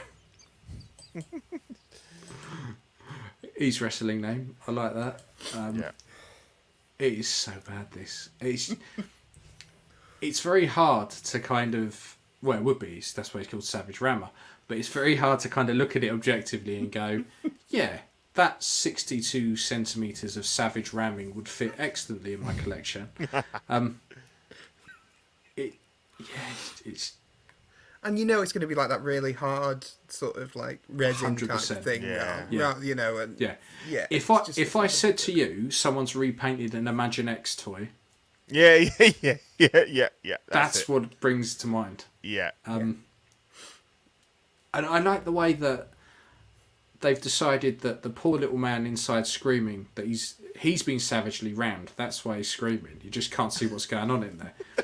But I like the way that his head is a completely different colour to his neck as well. Like it's almost like they thought we wouldn't notice that we'd be so preoccupied by the name that we wouldn't look at it in its entirety. Wow. Yeah. Wow. Oh, the best Christ. comment about the wrestling thing has been added to Savage Rammer entering the ring. Oh dear. Oh, I like that. Oh, and somebody asked me a question about what would I do if I was starting the company again. Not start it in the middle of COVID. That would be a great idea. Yeah. So a quick answer to your question. There you go. But if you can survive this and overcome this, then the rest of the just this should be plain podcast sailing. with the word Savage Rammer. That's all I've got to survive. Yeah, exactly. Yeah, you're one up on them. Yeah. I missed the trick there. That's what we should name this episode: the Savage Rammer. Yeah, definitely. The Savage Rammer featuring Andy. Oh dear. AKA. Oh. Right, we've had enough of him. Oh, hang on. The finishing move, the ramrod, brilliant. Nice. Absolutely brilliant. This is nearly as bad as that Stallone figure that we were talking about last time. When it was on. I Oh, was the crying bowling. about that as well. Bowling Rocky goes Stallone bowling. with the 3D scan of like That's he it. won as a prize and stuff like. The fetus Yeah. that he won at the end of the bowling competition. That's it. I told Ian to buy one because Toys Wonderland had him for like 50 quid or something, didn't they? And I said we should get should have one. known I'd bought one. The problem is, you'd buy it from them, but you no guarantee you'd actually get it. Well, yeah, And it should be 900 quid. Yeah, exactly. Yeah, it's a £50 figure, but it costs you £2,000 Yeah. to ship it. Like, and then you wouldn't even get that. You'd probably get something else like a Cos Baby. Yeah, awful. Right, so this isn't a homosexual slur. This toy is actually called the Hot Heart Mr. Queen. It is the Green Arrow to everyone else. 150 quid out Q1 2023. I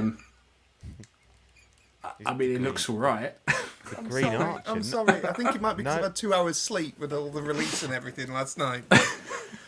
Is that his catchphrase? No place can make you something you are not. What the fuck does that mean? What place? That's a Joe Lycett quote, isn't it? You want that in a nice font on a beach thing. That's saying some of a tramp stamp posts as an inspirational quote on their Facebook A page. series of cushions on your sofa. Yeah, exactly. I bet the prick who made that up has "Live, Laugh, Love" on their wall. Well, look, I think Mr. Queen is fabulous. So He is fabulous. That's one way to put it. I also like that he's also called the Green Archer as well. I know. They put a second tag name in that. Yeah. Just in case you're struggling to work out what he might be. Although, to be honest, that picture on the right, it looks very much like the Deep from The Boys. Yeah, you're right. Just 90% less octopus. Wow. Yeah. Secret bonus pre-order item. It's the squid dick. Yeah. I mean, look, the thing is, I don't know anyone at this point of the very select few people who wanted a Green Arrow from Arrow who by now hasn't already got one. So I don't know what the market is for this. I don't know where they went. Oh, there's a gap there. People really want this. Fuck it. The only Arrow that I would want is there's a one-off episode where he's got like a robot arm and a big beard. That's the one I want. Forget about like future dystopian Arrow. I'm in for that. Yeah. Yeah. The rest we've seen like hundreds of normal Green Arrows. So we also have, now this I like the look of, the Flashpoint Hell Commander, Spawn to everyone else. Reasonably sensible name as well. The standard edition is 150 and deluxe is 200 out Q2 2023. The Hell Dominator. Yep. Yeah, I like this. I want it. It's beautiful. And as somebody who's got that giant one kicking about in his living room, the one that's just come out recently. Yeah. It's funny that they're. I want to move. Because it's ridiculously sized. I was going to ask you, Andy, what the likelihood of you getting a Spawn license. It depends. I think. Is that something you'd be interested in? It's something I'd love from a comic book point of view. I think McFarlane are making big waves, and I don't think that I don't know if you noticed, but like there's the thing with the Hasbro Pulse car that's failed, but then McFarlane went, we can do that for $50, like, and do a different car for I think they're very much branching out and doing stuff, and I think that as a result, I'm not going to lie, I did email them. Do you think that they would? They can move into the 1/6 scale then, because they haven't. I think they will do something like that, or hold out for a Hot Toys. I mean, they did Medicom back in the day, but yeah, I can't see. I did email them once for a licensing thing, and for some reason, every month for about a year, they sent me somebody else's account. No idea why. Password locked. I'm like, this is not mine or anything to do with me. I'm not paying it. Yeah. Every month they sent me a spreadsheet of somebody's accounts and billing. I was like, okay then. Very weird. Brilliant. But it does. Weird story. It looks good. So you'll be in for one of these, will you, Andy? I think so. If I can move the other one, I think that's the big Mm-hmm. thing. I mean, that other one's massive and comes with like the cool 90s style machine gun and stuff. But if I get rid of that one, then I'll buy this. I mean, this one's a way away yet, so we'll see. Yeah. And also, we want to see end quality as well. So. Yeah, Of course. Yeah. it's looking good. I mean, the thing is, on that last photo, you can see a giant pin in its elbow, which isn't filling me with a lot of hope that This one. that it's not going to... Yeah, look, just above the gauntlet on the left-hand side, it looks like a pin. You can just see what looks like a black pin going through the elbow. Yeah. So it looks like it's going to be a... It looks like it's going to be a textured body. It's bits like that I don't like. But, they've got a while to sort it out. So we shall see.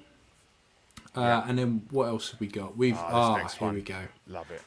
I want this XO6 Admiral James T. Kirk. We thinking around 180 maybe at Q1. Yeah, because he's going to be a bare bones. That's basically what you're going to get there. There might be a spare pair of hands. It's one of these sort of filler ones, although it's kind of taken a lot longer than expected. But yeah, so I'm guessing at maybe 180, and if it goes up for pre-order in the next couple of weeks, which is the guess, then it'll be probably end of Q1 2023, because they're normally about a 3-4 month turnaround for QMX. I'm very interested in this. I've said that the Ruther Khan trilogy, the trio is the holy trinity, is the dream, but I would possibly pick this guy up because I haven't dipped my toe into the XO6 yet, because I'm very much original crew and the original movies, and this being the first figure that they're actually gonna release from that, I think I might be tempted. Looks really good. Love the box art. I don't know why, but this picture here was like Nanjing demonstrating this special box they're going to ship it in. I don't know why it's different to other stuff. They're saying it's like a double skinned like laptop box thing. The rumour is that it will be limited to one per customer, because it's going to be quite a small run. Yeah. But obviously they could probably do that on their own site. But obviously I don't know whether third party, the companies are going to worry about that or not. Because the worry is that if people buy more than one, they're going to do it to cash in on it. Because it's going to be quite a limited run. So I can see what they're trying to do, but I don't think it'll necessarily work if you're buying it from another company that's bought a load. But so I'm very interested. I'm keeping an eye on this. This should be followed by the Vulcan outfit Spock. In his black robes with the long hair, and then hopefully Disco McCoy at some point as well with his big beard and his medallion. So excited for this one, and I think the reveal will be, it'll go up for pre-order fairly soon. I think. Yeah. I want. And Nanjin's been really working on these for a long time. This is one of those that he really loves. I think this one's gonna be sort of extra special. Me and him have chatted together and actually met before. He's a lovely bloke. So Nice. I've seen him on. I saw him on Tested, and he's undoubtedly a very passionate man. Yes. When you meet him in person, super passionate, super into Star Trek. You can talk about it all day. Me and him were in a Chinese hot pot restaurant, with like the stuff in the middle and stuff. And we just had a long chat about that in mainland China. It was great. So I might have to jump on this one when he comes up. But I'd be up for this, because like I said, I want the next generation bridge crew, because that's where I proper fell in love with Star Trek. Yeah, they've teased Data as well. Next gen Data. I'll find that. See, I'd be very keen to do that. See, I want next gen bridge crew, and then I want a decent version of Kirk, Spock, and McCoy. But I quite like if it was the motion picture crew, I wouldn't mind that. Or if it was from Ruther Khan, I wouldn't mind that. Ruther Khan, I think, is the definitive, but I would probably maybe picking these up. I just like the way, because I hadn't seen the original trilogy films in such a long time, like the original crew films. Yeah. So when I signed up for Paramount, I went through and watched them again, and I couldn't believe every single film pretty much starts off the same, where Kirk's not in charge of the Enterprise. He walks on for whatever flimsy reason. He's like, "Oh, it's my ship now, bitch. Fuck off." Yeah. And then he's and like no one goes, "Hang on a sec." Probably not allowed to do that, but everyone just goes, "All right, fine, away you go." It's Jim Kirk. He'll steal my ship otherwise. So. Yeah, exactly. It's the sec, James Bond thing where he goes rogue in every movie. It's not. exactly. It's not surprising if you go rogue in every movie, James. Yeah, exactly. Exactly. So is this the data? Yeah. Oh, yes. That's Generations. Oh, is it? Oh, okay, right. Yeah. So the colours are flipped. I mean, I would totally have a Generations era. Yeah, data, you're right. absolutely. You're right. Sorry. Yeah. Yeah. So, I mean, I suppose technically the head sculpt would be pretty much the same. He wouldn't have changed much, would he? But the actor would have aged, but obviously as an android, should look the same. You could get away with Smiley data for that film as a second head because he's got a motion chip in that one, and he's the life forms on the musical number. This Picard, which we've seen before, and people not sure if that's what head sculpt that is. Now, that's if you went Next Gen Bridge Crew from the TV series, would you want the jumpsuit or would you want the two-piece that they have to keep fucking pulling down every 5 minutes? Two-piece. Every time. Yeah, I think I'd want the two-piece. I measure Star Trek, like, am I going to watch the episode, just off the hoof, by what they're wearing? If it's jumpsuits, I'm like, I can leave that, I can turn it over and watch something else. But if it's pull-down shirts, it's probably a decent, from then on, they proper nailed it. So Yeah. Well, Next Gen was when they got the collars, wasn't it? When it got good. They didn't See, used I to have like a collar. I like They got the all little of collar. Yeah, I like all of the Next Gen. So for me, it's all good. But yeah, when he's getting the up and he's constantly going fucking hell, pulling his top down. Yeah. I think it adds to that whole Picard's a bit grumpy kind of attitude because he really was grumpy filming it, like because his top's just riding up every 5 minutes. So and he's a thin guy. I mean, I think what it was like for the more tubby actors. It's not a flattering suit, is it? Cole Meany must be really pissed off. Yeah. Like, he probably thought, fuck. Definitely. Yeah. But yeah. So this next company, I don't think anyone's heard of.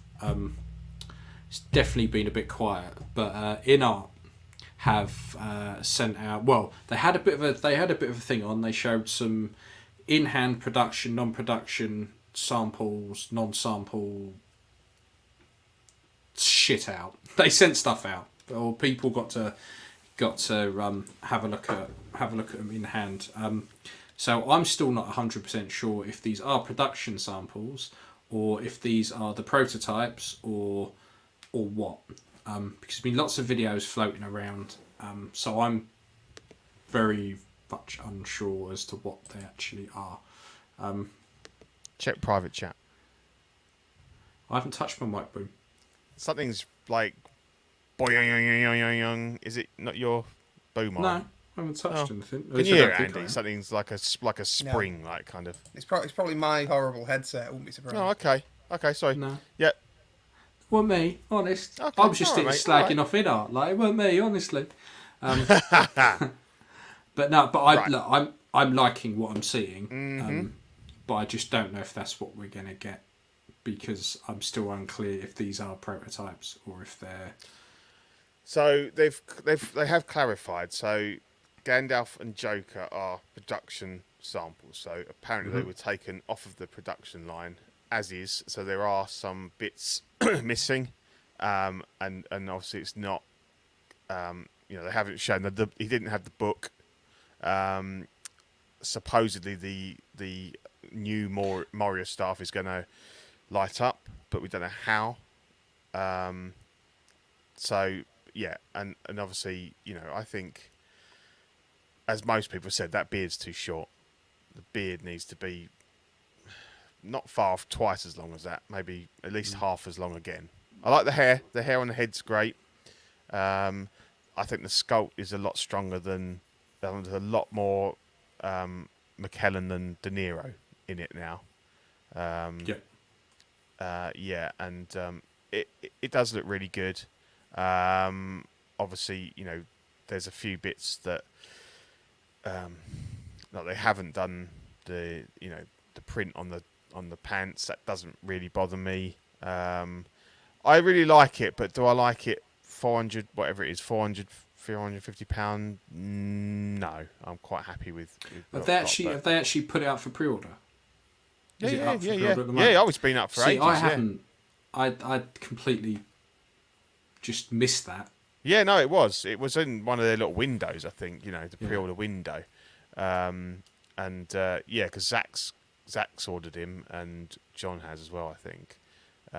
That I know of, and there's probably some guys in the chat. You know, give us a shout if you've ordered him. But I like it, and I think it is the head sculpt is definitely an improvement from what I saw, which was probably what was holding me off from pre-ordering. But I think the price of these is kind of beyond where I am, or what I'm prepared to spend, and I'm not really happy to sell 3 figures to buy one, but it's good. I think they're showing that they can, if this is a true production sample, that they can deliver and possibly improve on the prototypes. What do you think, Andy? I think it looks nice. I'm not gonna try and comment on another company without sounding bitchy. Oh, of course. Talk as a customer. As a customer. Yeah, exactly. Yeah. So if you've got the Crown Gandalf at the price that you had it, and I had that one, this is definitely, these images look nice and look like an improvement. Mm-hmm. I'd need to see what it was like in hand. Yeah. I know where this is being made. Mm-hmm. So it's going to be interesting to see what the end results are, and I think they will be good, because I think what they're doing is, I think they're managing it well from a production standpoint. Mm-hmm. So it's not always where you make something, it's who's doing the production management. Yeah. And, I think that's going to result, in quite an interesting outcome, and that's why I want to see what the final situation is with that. But I'm sure there's a few interesting bits we can talk about off camera with that at another time, where I'm not going to be sued for it later. Mm-hmm. Yeah, so I was surprised to hear that they said the staff was going to light up, because it's difficult to see how they would do that without having a wire, and I don't have a problem with that. I wired up my sort of custom Gandalf with the Moira stuff that lights up. More than happy with the cable, but obviously the sample that was being reviewed had no visible wires or anywhere where they could put a tiny little battery or anything like that. So it'd be interesting to see. You could potentially do it like that. Do you remember those BVS spears where there was the fishing battery in them? Yeah. Oh right. What's that? What kind of battery is that? It's like a weird little thing with a peg. It was like it almost looked like a CO2 container if you'd shrunk it right down. Right. And so it was like long a little and thin with a metal. Yeah. So that's one way you could do it. The other way you could do it, which would be super cool, would be induction electricity stuff. But then you see, the thing that I'd be concerned about right now is how are you going to ship him to Australia? Because there are all sorts of problems with the LEDs. So immediately you're cutting off that part of your pre-order market. So the reason we didn't put LEDs in our Ryu Fireball, because we caught wind of the sort of the legal ramifications that are not only affecting Australia now, but are going to be affecting other places internationally later. And I think I can see real problems around shipping LEDs ban on and stuff like import of anything with or more customs, or more it goes into a different category, and now we can't ship it with a battery or with the bulb, or there's all sorts of weird and wonderful stuff that may or may not happen. And if all of a sudden you've got to start going, I can't sell it to this country and I can't sell it to that country and stuff, it becomes really problematic. Yeah, it's almost like you're better off just not doing it, and it's easy enough to custom do one.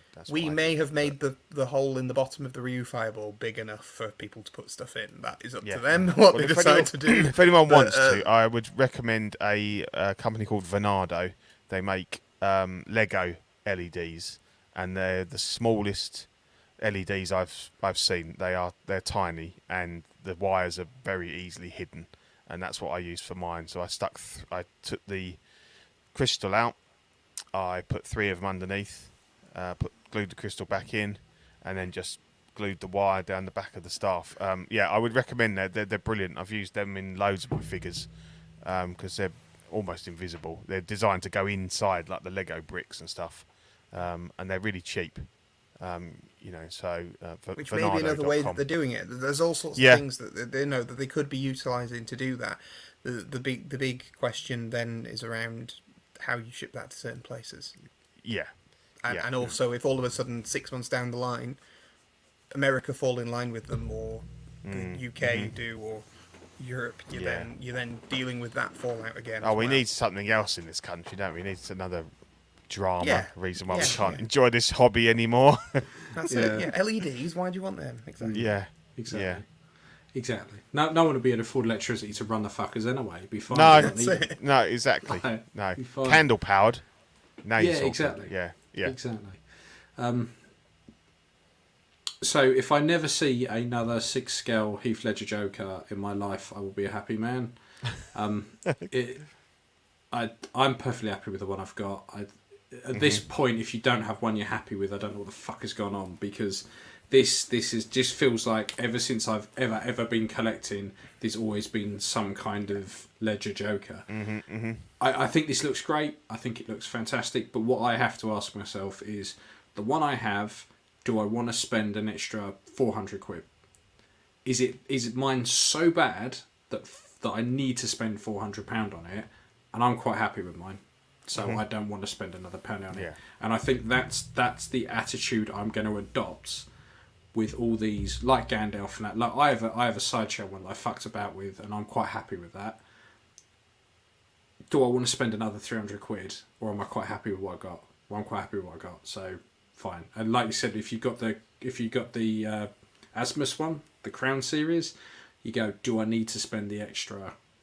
Is the step up in quality worth that extra 200, 300, 400? I think that the Joker looks great, and I've always been very vocal that I'm not a massive fan. Like, I've never wanted to own it and everything, but the head sculpt is amazing. The head's great. I think it depends what kind of collector you are. My view on the Gandalf is that my Gandalf is in the Mines of Moria ensemble piece I've got, right? So he's got all the hobbits in front of him. So all you really can see is, from his sort of waist upwards and everything. And I just think, if I was going to spend £400 on that Gandalf, I'd want him, in the middle of my coffee table. I just think that it depends. If you're only going to have 12 figures, and they're just standalone in Detolfs or whatever, fine. I think it's worth it. But for me, I wouldn't get the value out of that figure, because most of it would be hidden away. So I think I'm happy with mine in that regard. The InArt is definitely superior, but it's not, whereas there might be another one on the next, we'll talk about in a minute, that I might shell out for if they can nail the head sculpt. But yeah, so these look good. Yeah. Yeah, I like the Batman. I could potentially see myself going for that, but then I'd probably be happy with the Hot Toys version. I think the Hot Toys is, near, I can't really see how they're going to make it that much better. No, I mean, I like Pennywise. There's elements of their suit that look more accurate. But if I was Hot Toys, what I'd be doing is that I'd be waiting to see if watching art go first, and then just make mine better. Yeah. Because apparently that colouring on the legs is screen accurate, but it looks a bit odd to me. It's almost like a beigey kind of.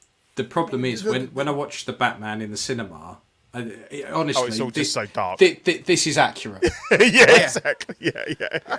The question you can get into this with this is a great Namji Mexo 6 conversation. It's like Star Trek colours of shirts. Yeah. And do you want screen accurate, or do you want it how it looks like on studio, studio accurate, in the studio? And that's the big thing. Now I'd say that this to me looks studio accurate, absolutely. But I kind of want that Batman that looks like he's been hanging around in the rain for the entire movie, like it pretty much is, and I want him on that bike, and that's my preference. And you can get that with the bike for the same price as this. Exactly, and that's where it's a no-brainer for me. Like I can have that Batman on a bike and be done with that. And I don't know, it looks nice. It's one of those where I've gone back and forward on it, but I think just for me, I've pre-ordered the Hot Toys one, and that was my, active decision. Not based on like, is InArt better or whatever. And I get that this one might be more form-fitting, but the first thing that everybody does with the BVS Batman is they stuff it full of cotton wool and make it as big as you can possibly. Give it the Big Ben. Yep. Exactly, and I think that what's going to happen with the Hot Toys one is, I think people are going to mess about with it, and I think then it's going to become this quibble in between. I like this one better, and it will be down to personal preference at that point. I don't think it will be. I can tell you now with the Hot Toys one, everyone's going to swap it over for a Fison body, and everyone will buy a custom cape for it, because it doesn't matter how long Hot Toys are about, they can't do capes for shit. So those two mods have been saying straight out the gate that will end up happening. But I'm going to get one from Lucky that has loads of wires in, so I can put it on the bike and have it flittering in the wind. So yeah, exactly that. Yeah, and then Pennywise. Yeah, so basically, Joker is meant to be a production samples as well, and obviously he's the first one that's going to release. I don't know if it'll be before the end of this year. Probably that's the aim, I think. And we've seen the box for it as well, or the inlay of the box anyway. The crate. The crate, yes. The crate. Yes. It just goes on and on. It goes off the screen, just keeps going. Which is going to be super interesting for shipping, because shipping's more size than weight. Yeah. So it's that's going to be interesting in itself. And somebody else has pointed out something really interesting in the comments. They've pointed out with it not being licensed in the rest of the world outside of Asia. Can't justify the shipping and custom fees. See, that wouldn't be my major worry. Okay. So when I know that we grey import stuff, and everybody does all your the things with third party and whatever. So it's not like people aren't going to be able to get them in their country. Yeah. Okay. Yeah. However, when you submit your sales and forecast to a company for a license, you say where you're going to sell it and who your sellers are, etc., etc., etc. And if they start getting things, sorry, Savage Rammer's come up in the chat again. Yeah. It's thrown me. Yeah. When you have to report back where your sales were and all that stuff. Now you can fiddle the books or anything, but if I was a licenser and I know that these things are starting to turn up in the US and they're not meant to be there, and you can track back which shop it is, you can start getting into really iffy trouble where they start going, well, you've been selling in the wrong area, and all it takes is let's say a large collectible retailer who may sell lots of figures in the US to report that to a studio. And I wouldn't be surprised if that sort of stuff happens. Because that sort of things happens with grey importing. We've seen companies have their websites taken down. We've seen all this stuff before. And if I was being very public about, we're going to grey import these things, that would concern me. Yeah. That would definitely concern me. Now, it might be that certain licenses just don't care. But all it takes is the one that does care. I think Warner Brothers would care. I don't know. There's lots going on with Warner at the moment internally. Like even contacts that I know they're gone, like no longer work there. There's lots going on. But yeah, as I say, it's going to be interesting to see what happens with that long term, because things are licensed per territory, and now Warner have started double licensing because obviously Hot Toys have got that, and it appears all three of them have got the Batmobile, and there's all this sort of stuff. And also, it's very funny. Like someone's put, that's the reason this InArt event was in Las Vegas. But why is it even Las Vegas showing it to people that technically shouldn't own it? bizarre, isn't it? Well, you've got a couple of things. It's like, is it distribution? Is it trying to secure a new license? If you try to secure a new license, you don't need to be in the area to show. You can fly over and go, oh, look at this. That's totally cool. Or you can show off with it. I mean, you can do that. That's fine. But most territory license negotiations, you go through your original license person that you're talking to, and you speak to them, and they refer you to the other person. And very often, you're dealing with one person who's handling all the territories. That's how this stuff works. So, and do you think it's an element of trying to, that it'd be more expensive to have the license for America and stuff, so they're trying to go in by the back it's door. more expensive to have the license for America, so it's a good it's a smart way of going, oh, we can take this area but there's a danger that they might, does it add up in the accounts at the end, bite them in the arse, and that's it. It's I'm not being funny, as I say. I'm not trying to be bitchy or problematic or anything like that. My only problem would be is if my only problem would be if it came out of nowhere and bit you for it. That's the issue. It only takes one person to be relatively smart with the accounts and go, you sold that many through that one shop in China. How? Yeah, and Buzzer's got there, and why is the whole promotion from the start in English on English platforms, and John of InArt makes the rounds on Western YouTube streams? Yeah. I mean, I don't know any of that. I'll be honest, I've been too busy to keep an eye on any of that. But as I say, let me put it this way. I know of another company that's not Asmus that was looking at Lord of the Rings. So there was almost a third license out there for that. Right, okay. Right? And...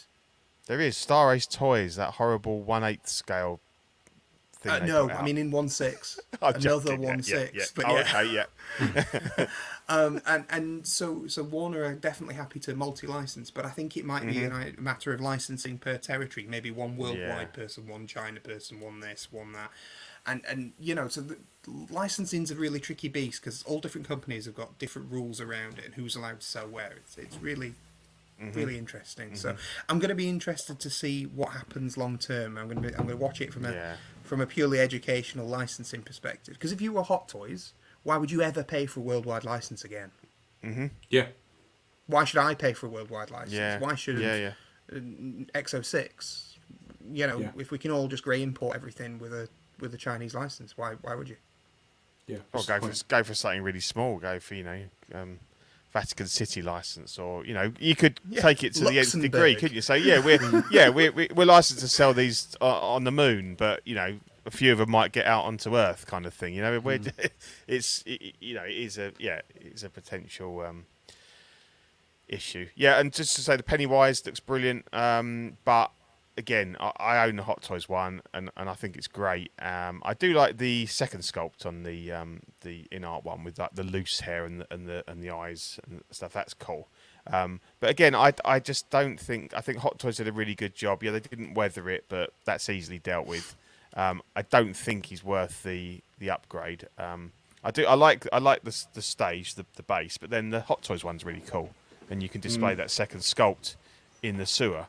Whereas all you're getting with InArt is a little like plastic box to put the other head on. Not a bust or anything like that. It looks like just a plastic little box with it on. So again, it looks really cool. But with the standard head here, yes, it's rooted, but it's so gelled and stuck because you don't want it to move that I think you're losing some of that effect. Like with the Joker, if I'm honest, it's fantastic. I just assumed that was moulded. I didn't not. even clock that it was. It is rooted, but obviously that's almost solid to keep that like that. Yeah. That's why I kind of like the second head because it's all a bit more straggly and loose, and you can really tell that it is. Yeah. It's rooted, but and it's an odd one because it's coming so close after. I get the Joker because although, as you say, the market's continuous new sculpts, new outfits and stuff. I think enough time has elapsed from the DX11, but Pennywise was only last year, and I'd be interested to see how many they would, how many of those they would shift. I don't think it'd be anything like the numbers for the other figures. It goes back to that original argument, doesn't it, of how much better is it? Mm-hmm. Is it worth the 300-400, or is it worth? Yeah. If you can pick up a Hot Toys one for $250, how much better is it? Double the price? Is it twice as better, or is it just No, I don't think so. Is it marginally better? I mean, this isn't to take anything away from any of these InArt figures. They're all fantastic. Yeah, they are. But I think we're getting to a point in quality where the price and the quality are kind of leveling out a bit, where you can kind of go, actually, I'm absolutely fine with this. Yeah, because there's nothing wrong with the price like, jump. the Hot Toys are still fantastic figures, and you know the InArt might be adding that extra 5-10%, but is it worth twice the price? And I would definitely have the Batman, the Hot Toys Batman, and the motorcycle over the InArt figure. And that's not saying that the InArt figure isn't better, but for value for money, that would be my choice. And the same with Pennywise. You know, I don't think if I had them side by side that I could see, you know, the £200 difference there. There is a difference clearly, and you know that's rooted hair there, but when it's on a shelf and it's 6 feet away from you, does it really look that much different? So, yeah, but good figures. I mean, you know. You can't fault them. You know, they look good. They look good. You can't fault them. I mean, I'm very lucky that I'm immune to Heath Ledger Joker because I literally me too. don't like any of the Bale movies, so we're fine. Don't mind the movies, but I don't have any need to own any of the figures. I mean, obviously you do, Ian. So, but you're quite happy with what you've got, and I think that's the case. You know, you weigh it up. If you're not happy or you've got the money, cool. You got an awesome figure, but I think you got to weigh up whether it's actually worth the upgrade. And obviously this was a bit of because you had to buy the 2-pack to get the you could only get the sculpted on its own. Yes, I believe so. Yeah. So so that pushed the price up. You know, you automatically, if you wanted a rooted hair one, you were looking at the whatever it was, £900 for the two. But yeah, you could split them, you could sell them. I'm sure we'll see a bit of that. But it was a big outlay, wasn't it, as their first release. And the rooted one looks the molded one looks okay, but when you see it against the rooted, it's I certainly don't think the molded one would be worth, because I think like some of the outfit, like the Daft Toys and stuff, were really good, weren't they? So and then so that was it for that. But obviously, going to shenanigans, I don't know if you want to play the South Park boys. Go on then, just because I like it. Shenanigans! Shenanigans! Shenanigans! What? So the big excitement turned into a damn script. They were supposed to show the first prototype of Aragorn from Fellowship of the Ring, and unfortunately he didn't make it. Their statement was so people were staying up late, like 2-3 o'clock in the morning, I think, in like UK time, to watch this stream, to be told very shortly before that, dear collectors, we're really sorry to announce a sudden news. Aragorn caused irreversible damage due to transportation problems, and we tried to repair it but still couldn't solve it perfectly under field conditions. So we made an urgent decision that InArt Aragorn will meet you at the Thailand Comic Con event on the 28th to 30th. Please wait until the end of the month to announce this new work with us. So obviously there's a bit of speculation as to whether that was really what happened, because if you could get all of the other ones there in perfect order, surely they were all boxed up and securely wrapped. Was there a last minute, like you were talking about, Andy, with the studio suddenly do the rumor was that Viper wasn't happy with it, I read somewhere. But I don't know. So all we had was this side-on picture here with molded hair. So obviously they're going to offer a molded and a rooted hair version. I would be interested in one just because I've said that the nobody's really nailed Viggo Mortensen's likeness. I've got the ACI one, and I think that's the best of a bad bunch. I hate the Asmus ones. Some of the custom ones are good, but they're still not spot on. And to get one of those painted and rooted, you're looking at £400-500 anyway. I think it's Chris Carvalho or something does probably the best one, the sculptor. Because Trevor Williams, the 1/6 shooter's just got one, and it is good, but it's not good enough. So this is the one that I was looking forward to, because I think, if they do nail the sculpt, as much as I wouldn't want to pay 400 quid for him, I might be persuaded. But yeah, so obviously we didn't get to see him for whatever reason, if he was damaged or not. So, but hopefully, well, I suppose in about a week's time now, he should be at the next show. So yeah, but I mean, from the side there, it looks good. The profile looks good. It's difficult to read much into it, but the profile looks better than anything that's come out so far. Obviously, I would definitely be going for the rooted hair. The sculpted looks okay there, but his hair was very wet and manky and matted to his face and stuff in the Fellowship. So that's the look you want, really. So yeah, I don't know if you guys got anything. I've got no reason to disbelieve them. They've not outright lying to people from what we know. So I don't, there's no, it could have been broken transit. I've had think prototype stuff, that's, the odd piece has not made it when it's been a prototype, or just when it's shipping back and forward stuff, Yeah. I've had that happen before. Yeah. I mean, for me, I know there was a time where we went to Vegas with some prototypes, and literally I just took all my luggage and it went in the bottom of the plane, and my carry-on was the prototypes. I wasn't letting anything anything go in the bottom of a plane for obvious reasons. And would you take like one of this, or would you not take 2 or 3? Depends. You might not have 2 or 3. Like quite often with a prototype, you have one. It is just one, or you have one that's in a particular area. So, for example, there might be stuff that will produce 2 or 3 of a thing, but there's one where the artist is, there's one where the factory is, there's one where I am. So so things can be. I can go, I want that changed, and they're changing the other one. So maybe that's it. Or and I guess at that if point, it's hand maybe sculpted, hand haired thing. Yeah, exactly. And maybe there is only one of them. Yeah, and maybe the outfit's been custom made as a one-off. So yeah, I can understand that. It could be a very sort of rare piece to start with. But yeah, it's and obviously because there's a lot of speculation about exactly what the outfit will be. The rumour is it's for Fellowship, and it should be this, from the start of the movie when we know him as Strider, stuff like that, and whether he'll have any other different bits like Boromir's braces or anything to sort of switch it up or not. So and the initial tease image of the sword brought up a lot of chat because the leather wrappings on the handle should be dark green, as should the scabbard, and what we saw was black.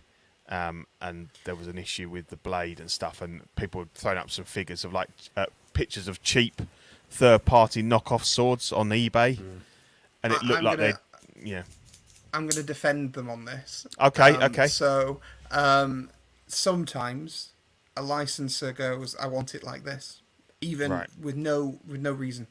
They go, the colour of this wasn't this, but we want it this colour for whatever reason it may be. Well, like the gloves. And I have dealt with that. I have had that where they've said, I want these gloves to be this colour, and you're like, really? And that's what we've requested. Okay, then that's what we're doing it. Yeah. So I'm not saying that that's the case, and it might be that they take the fan feedback and go and speak to the licensor and whatever. But sometimes there is just certain decisions that are completely out of your hands. You can fight your corner and say, well, I'm not. We need to make it like this because here's the evidence. But at the end of the day, you've still got to do that licensor approval thing. And if they say jump, you've got to jump. Yeah, and I think I might be speaking out of turn, but I'm pretty sure the Asmus one wasn't correct either. I think the Asmus one might have been black as well. ACI got it right, so at least I know that if I did pick this guy up, I have got the right sword. But and I suppose it's not the biggest issue. If he's got the sword in his hand, you're not really going to see much of it. But obviously, when you look at the price of these things, I can understand why people can, get quite into quite heated debates about accuracy, because obviously in my view, the more I spend on something, the more accurate I would want it to be. But as you say, it may be completely out of the somebody may have made that leather strap, and in the rights to the film, anytime it was used, they have to pay them 0.08% of whatever it is. They and all just of a slightly sudden, change it, and you change it's no longer theirs. It's and it could be something simple as that. Yeah. And to be fair, like, it's easily fixed. If they can, yeah. No, if it's out there, if you bought it, paint it, yeah. It's easy. I know, we go down that whole route of you shouldn't have to, but it's easily fixed. It isn't like they suddenly go, oh, actually, we're going to give them a pink jacket. That shit's hard to fix. Yeah, you're right. The colour of a scabbard and a handle is, we can deal with that ourselves. If you want to fix it, you can find a way. You can do it yourself, or you can get someone else to do it. I mean, yeah, you're right. It's a question of whether you should have to. But as Andy said, it's whether it's understanding whether or not it's an error on the producer or a request from the licenser. So one is fixable by the company, one isn't. So yeah. But no, it's really excited to see what he looks like. I hope they absolutely nail the sculpt, and I will gladly sell a kidney. Although kidneys probably aren't worth what they used to be. No. No. Cool. So let's have a look at some of the shit going on. Custom corner. So you got out your special black paint again? I'm just going to bow out, gentlemen, because I've actually got 3% left on my laptop. So That's have a cool. good evening. Yeah, Thanks lovely to have you on again, guys. Andy. Cheers for coming, mate. Thanks again. Speak Bye. to you soon, mate. Cheers, Bye. mate. No, this is normal paint. This is normal not paint. the blackest black. No, this isn't the blackest black. This is just normal paint, so I couldn't be asked for the blackest black. So I had a Scout Trooper up for sale, and it wasn't selling. So I did what Hot Toys do, and I just painted it black. Yeah, made it a shadow. And made it a Shadow Trooper. So this is the Mando version. All I've done is dyed the nappy, left the jumpsuit exactly as it is because that's black, and painted everything else black, and then just gone in and scraped off a few bits and pieces as battle damage. And what about just how did you get it like gun. the white stitching and stuff on the pouches and stuff? So how did that not stain? So because of the material, so if you use RIP dye, it's not very good at some of the synthetics, which is what a lot of stitching is synthetic. Okay, so it doesn't stick to it, yeah. Yeah, but if you do RIP dye more, it's good at synthetic, so you get that stitching done. Now, I quite like the stitching to be shown on this because it just breaks it up a bit. Yeah, it does, yeah. So I just use normal RIP dye and it just doesn't do it. Now, the good thing about it is because you're going from white to black, the moment that touched the dye in the pan, it just done. Like, it wasn't like once you wash it out, it's a little bit grey or it's gone a little bit bluey, fucking jet black straight away. So that was quite handy. But yeah, I was going to paint it black and sell it, but actually I'm going to keep it now because I quite like it. So that was my Scout Trooper, and then I have a few. So 40k is where I've been spending most of my time and money because it's relatively cheap compared to everything else. I 3D printed and painted that Hellbrute, which is the dreadnoughty thing with the big hammer. And then I also bought Abaddon. So Abaddon is this awesome little model, and he's also an absolute savage when you play the game. And I painted him up the other day because I've just got something called a wet palette, and I don't know why I've never bought one before because what is that? Fucking witchcraft is what it is. Yeah. So you have your palette, which looks like a little thin lunchbox. You have a sponge that lays in it. You saturate that with water, and you almost get like blotting paper that goes over the top. So when you pop a little bit of paint on it, it stays wet for ages. And Oh, okay, because cool. because the sponge, and when I say ages, I mean I can go back 2-3 days, 2-3 days later, Yeah. and it's still wet. Oh wow, that's cool. So I'm using less paint, and then what it enables you to do as well is I don't have to thin my paints because the water from the sponge does that. Oh, anyway. right. So, and what it enables you to do as well is stuff like wet blending. So that if you look at a Abaddon sword, it goes from blue up to green. I can do stuff like that with the wet palette that I can't do with the dry palette. I'm just looking at them now. I'll have to get They're one. very good. About 20 quid off Amazon. Yeah, really yeah, good. yeah, Honestly, 15, 20 quid, if you so much as dabble in a bit of painting, a wet Yeah, palette no, is definitely. just awesome. Well, as you see, I am dabbling. You are dabbling. You are. Yeah, and we've all got the bug. I mean, Zach's on it. Zach's putting streams up and stuff about his painting. So yeah, fact, so I'm meant to Go be on. streaming with him at the end of the month, and I shall Yes, be painting that's this right. little Yeah, Space Marine guy who's stabbing an orc. So yeah, should be good. that's cool. Yeah, so mine's kind of through my son. He's got into Warhammer at school. They've got a lunchtime club. There's a guy that like their IT teacher. I was chatting to him the other night because we went and like had a little. He's year 7, so he's just started, and it's like 6 weeks in. It's half term, so they invited the parents in just to have a chat, see how they were getting on and everything. And I was chatting to this guy for ages, and I had to kind of like drag myself. You know, he would have gone on all night, and I'm sort of like, yeah, okay, yeah, lovely. You know, he was passionate about it, and so so he hasn't really played yet.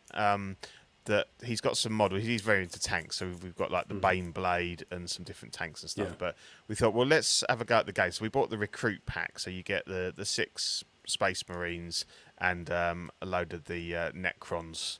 And we played a little bit and everything. So I kind of said, look, you know, he's quite happy doing the tanks and everything, and we used the leftover like the olive camo spray from the gun. So that covered them nicely, and then we've just kind of weathered them with like some brass and everything, kept them quite simple. But then I said to him, well, you know, I'll paint the Space Marines up for you.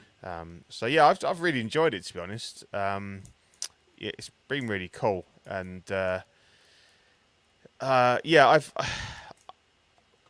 think, I mean, you know, the ones you see in the booklets and stuff in the magazines, they're fucking phenomenal, and I think I wish I could paint them like that, but that's not going to happen. And I'm quite aware of my sort of limitations in my patience, my skill, my brushwork. So I kind of paint to a level that I think is good enough, kind of thing. And I fucked up like this guy, the guy in the middle, what they called a Primus or something like that. He was a bit tougher because he's got a lot going on here with the with the bits and pieces, and just a bit of mud on the base. So I've got about bloody 40 those of the robot things to paint tomorrow. Yeah, there's got the day off tomorrow. Yeah, and he's finished now for half term, so I've got tomorrow off. But these guys are cool. And I blooded up the chain swords and stuff like that, and so I'm kind of resisting he's got quite a lot of stuff left to paint, so I'm going to be doing his stuff before I'm resisting the urge to start buying my own bits and pieces. I've still got a load of the D&D stuff to paint of mine anyway, but like I say, that I wouldn't buy anything directly from Games Workshop. I go these are Games Wayland Games, so much cheaper. As I say, that's just down the road from us. We might even go there tomorrow. Might even have a look up there. I've got to do all the decals and stuff. Obviously, I haven't done any of those yet. But the combat patrols are the best way to get into it and get a lot of models for your money. Yeah. They do some really cool normal, like the other game, the Age of Scimitar stuff they do. Sigma. Yeah. Sigma, yeah. Some of those models are really good as well. Really good. But yeah, the thing is, like I said before, the reason why I've kind of jumped back into 40k is that we're talking 200-300 quid for a 6-scale figure.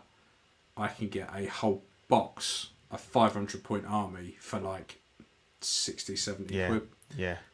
And that will keep me going for ages. And they're funny because there's so much detail. I look at these ones you've got here. and you look at it and you go, what the fuck is that? And you have to like look Yeah. around it and go, well, where's the head? Where's the face? What's going on here? They're so detailed. There's so much going on in so them. that one on the left is one I printed. So that's a fully printed one, and then the one on the right is a Games Workshop jobby. Yeah. But yes, the models are so detailed, so detailed. They're incredible. I mean, they are fantastic. Like it takes a bit of time to work out. Like, even with the space marines, they're fairly sort of simple. But when you start to look, that's a bit of the belt and stuff like that. You have to kind of work with them a bit, and you work out what it's easy to look at the pictures, but you can't see. You can't see every facet of it. So you're like, I think that bit's there. And you kind of just keep building up. Okay, you think they're done, and then you're like, well, actually, I could do a little bit of that and that and everything. So I think I'm done with them. I don't want to mess with them anymore. They just suck time up. They really do. But they're fantastic. I can sit there and paint them for ages. I quite happily do it. And then, like, I find basing them absolutely fucking boring. So my missus bought some. She bought the wrong cat litter. So we have. Oh yeah, you said yeah, we have. We use the like the pellet type stuff, and she bought like the grainy stuff. So I was like, what the fuck am I going to do with this? Because he's not going to touch it. And I was going to throw it away, and I thought, I'm going to use that as basing because it's the right size. And now all my stuff I base with cat litter. And it's fine. It looks exactly like that. It's just perfect. Yeah. And it blends in quite well with other stuff. So. Yeah, I haven't done anything with these. These are just a couple of different browns on there, but yeah. Again, that's another massive time sink. If you start adding that sort of stuff. So I just went with like a brown just to give them a bit of. Problem is with some models like a Baden, like he's standing on a Space Marine, like it's there at the bottom. Yeah. But that base is all moulded. Mm-hmm. But you've got to try and blend it in with something because otherwise it just stops on a flat base. So I had to try and blend it in so it actually looked okay. So they do like textured and that's all one textured piece paints and stuff. That's about 7 or 8 pieces. Because do you paint it before you put it together? So when I did this one, the cape. I've made everything apart. Put it all on apart from the cape. Yeah. And then because I needed to get into the back and all of that, and there's even bits there that actually you can kind of see between the gaps, but you can't paint between the gaps. No, because I've kind of realised that. Yeah, it's gone. So I did that separately. But then when I did something like Gaz Skull, which is like this big fucker up here, I literally did him with the arms off, and then glued them on separately because of the shoulder pads and stuff like that. Yeah, and I think then I've got a little hobby drill and drill out the barrels and stuff like that. Okay. Yeah, I could do that on these, and I think in hindsight I would paint them because basically they're just plug and play, but the arms fall off and stuff like that. So I did glue them, but I think it'd be the backpacks come off. That makes it a bit easier to paint them. But obviously, I think maybe when I do the next lot, I'll paint them in before I glue them together. So you can just get in those little nooks and crannies under the arms and stuff like that. Otherwise, you end up just I've gone over that bit with brown. I'll wait for that to dry, then go back over it. That takes a lot of time. But a lot of the proper kits, they're not plug and play. They're proper snip them off, glue them all. So yes, that is Lane. That is an IG. I do have IG. So yeah, a lot of them are plug and play. A lot of them aren't plug and play. Yeah. But what you can start to do with big stuff like the Hellbrute is you can magnetise arms, so you can swap them out between the different bits. Okay. Yeah. Because you'll get some kits that you can have all these additional weapons that swap in and out. They don't give you any way to swap them in and out, so you can buy earth magnets and magnetise them. Yeah. Because what you'll find when you play is that one game you might be like, great, I'm going to have las cannons on everything because I'm facing an army with lots of tanks. Yeah. Well, they're no good if you're facing an army with lots of troops. So you want to be able to swap them out. without Yeah. gluing everything Yeah. into place. But Yeah, it'd be interesting to maybe if I buy a set, maybe be interested to explore actually painting them on the sprues.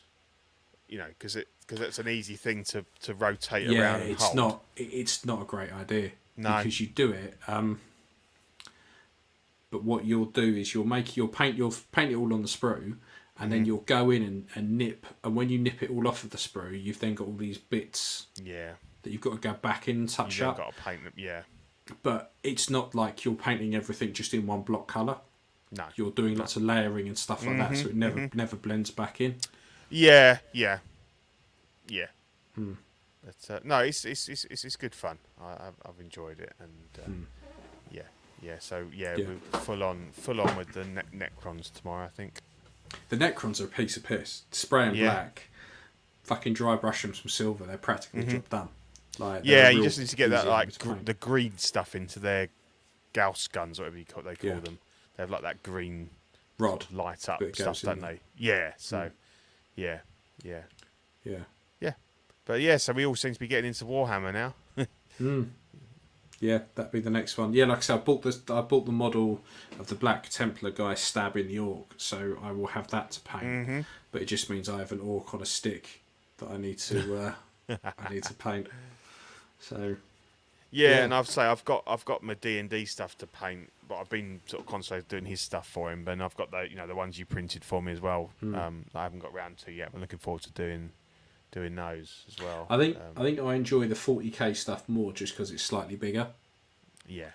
It feels easier to paint because of it being slightly bigger. Oh yeah, I just had a look at I got a couple of like elven archers, and they're just fucking tiny, and they're like so thin, and I'm like, oh geez, that's going to be tough. Whereas you say these aren't too bad because they're quite like large areas of colour and stuff like that. But they look cool. I'm tempted to buy one of the big ones, the other ones that McFarlane does with they're about that big, I think. And you can paint them. It's a bit That's dusty. them, yeah. Those ones. Yeah. Like, wow, that is super dusty. Yeah, I fancy picking up the Space Marine and I've got one. giving that a go. You can have it. It's Have in you? bits. Yeah. Okay. I'm never going to paint it. All right. Nice one. Yeah. He's all yours. He's in bits. Oh, I'll dig it all out and sweet. send it over. Oh, cheers, mate. Appreciate that. Right. Anytime. Yeah. It's a project I'm never going to get to do. Yeah, okay. Nice one. Well, I'll definitely make use of it. It was one of the Blood Angels ones. So it was one of the plasma gun. But yeah, Okay. I've got all the bits. Oh, nice. It's all primed up, ready to go. So they come apart then, do they? So you can... Yeah, you're going to have to heat it up to push it all back in, but they do. It's easier to take them apart than it is to paint it like I did that one all in one bit. Yeah. No, that's cool. But yeah. Nice one. Little project there. Yeah. Yeah, so just thought we possibility that we might be doing a ring cast this weekend. Yeah. I don't know if you're around to join us. I can't this weekend. I'm absolutely rammed. Okay. Yeah. But I just thought we'd have a quick chat about it. It's obviously the series is finished. A spoiler free. I really enjoyed it. I thought it was really good. I liked it. I liked the pacing of it. I liked that it was a little bit sort of slower, and there's a lot of character sort of development and things like that. And I was disappointed to see it end, and the fact that they're saying that it might be 2024 to the next season. Yeah, that's pissed me off a little bit because I was like, because the thing is, to me, it felt like because obviously it was like 8-9 episodes. Was it 9? 8, Right, only 8. And I thought I was led to believe it was 5 seasons of 10 episodes when they first announced it, but yeah, it was only 8. So I was like, it felt like loads happened in the first episode, and then I liked the slow world building pace, but I thought there was going to be some more episodes, and it felt like last episode. Well, end of the second to last episode, we got that's interesting, and then last episode suddenly it's all kicked off. And you're like, oh, okay, brilliant. And then it's like, oh, now you got to wait 2 years. And it's like, well, Yeah, I loved the little kind of messing with you at the beginning. I won't say anymore unless you've seen it, but I thought that was brilliant. and it really made you think, "Oh, really? Oh shit." And then obviously, then kind of at the end of it, there's a couple of lines that obviously you go, yeah, okay, that is who I thought it was. But yeah, it was really clever. I liked it, really liked it. So yeah, and I don't really see the arguments against it. I think there's a lot of contracting of time, but this any way you can do it unless you just want it to be about elves. So yeah, I really enjoyed it, and it looked spectacular. All the money was there on the screen. It's great to watch. So yeah, House of Dragon, you watching that still? I've got halfway through the first episode and turned it off, but that was only because only because I started so late in the evening. I started watching about 11 o'clock, and then that was it. Yeah. I just went to bed. So I need to go back because it does look good, and I do want to watch it, but I just haven't had the time. Yeah, it's good. It feels like it's like Game of Thrones trying to outdo Game of Thrones. So it's it's glorier, it's bloodier, it's kind of more very like okay, it's gone all out to kind of keep that going, and it's enjoyable. But I did prefer Rings of Power. And I tell you what, I'm going to say something really controversial here. I tell you what bores the shit out of me, Andor. I'm really not getting it. Is it finished yet? Like, there's one. Well, there was no, because I think there's quite a few episodes. There's like 12 or something. Because I don't understand what the fuck is going on. No. I haven't seen yesterday's one, but I haven't seen yesterday's because I must admit I thought it finished. Like, I liked the first couple of episodes. As soon as he then got dumped off and he's just camping, and he's dressed like a Nepalese kind of goat herder, kind of And I don't quite understand. I don't know if it's just because I haven't sat down and properly watched it, but I just don't quite understand why he's been dumped off there. He's kind of, there doesn't really seem to be any point in what he's doing. He's just there for the sake of it.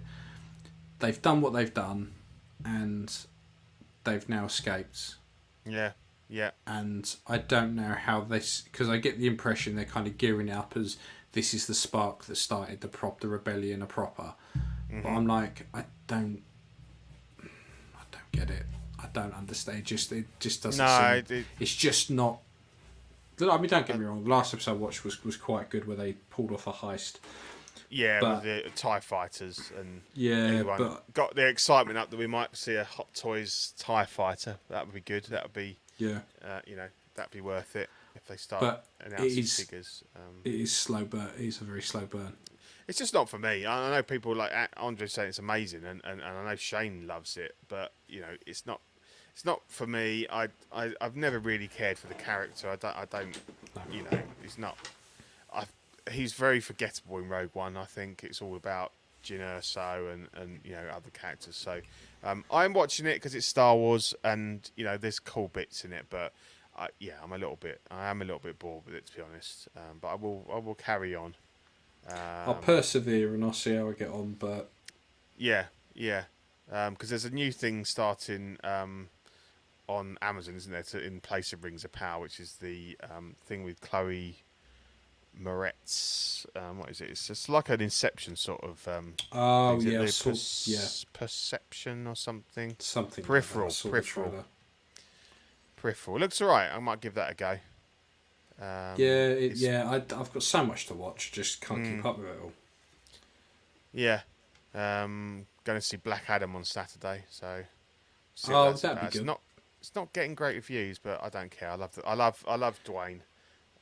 So I'll enjoy it from that sort Nothing of standpoint. DC ever gets good reviews. No. Like ever.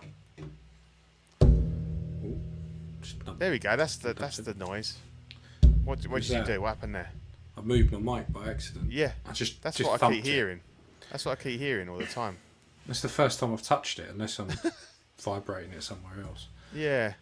But yeah. Must be. I don't know. Like the desk. I was like, I can hear it, but that's it. Yeah.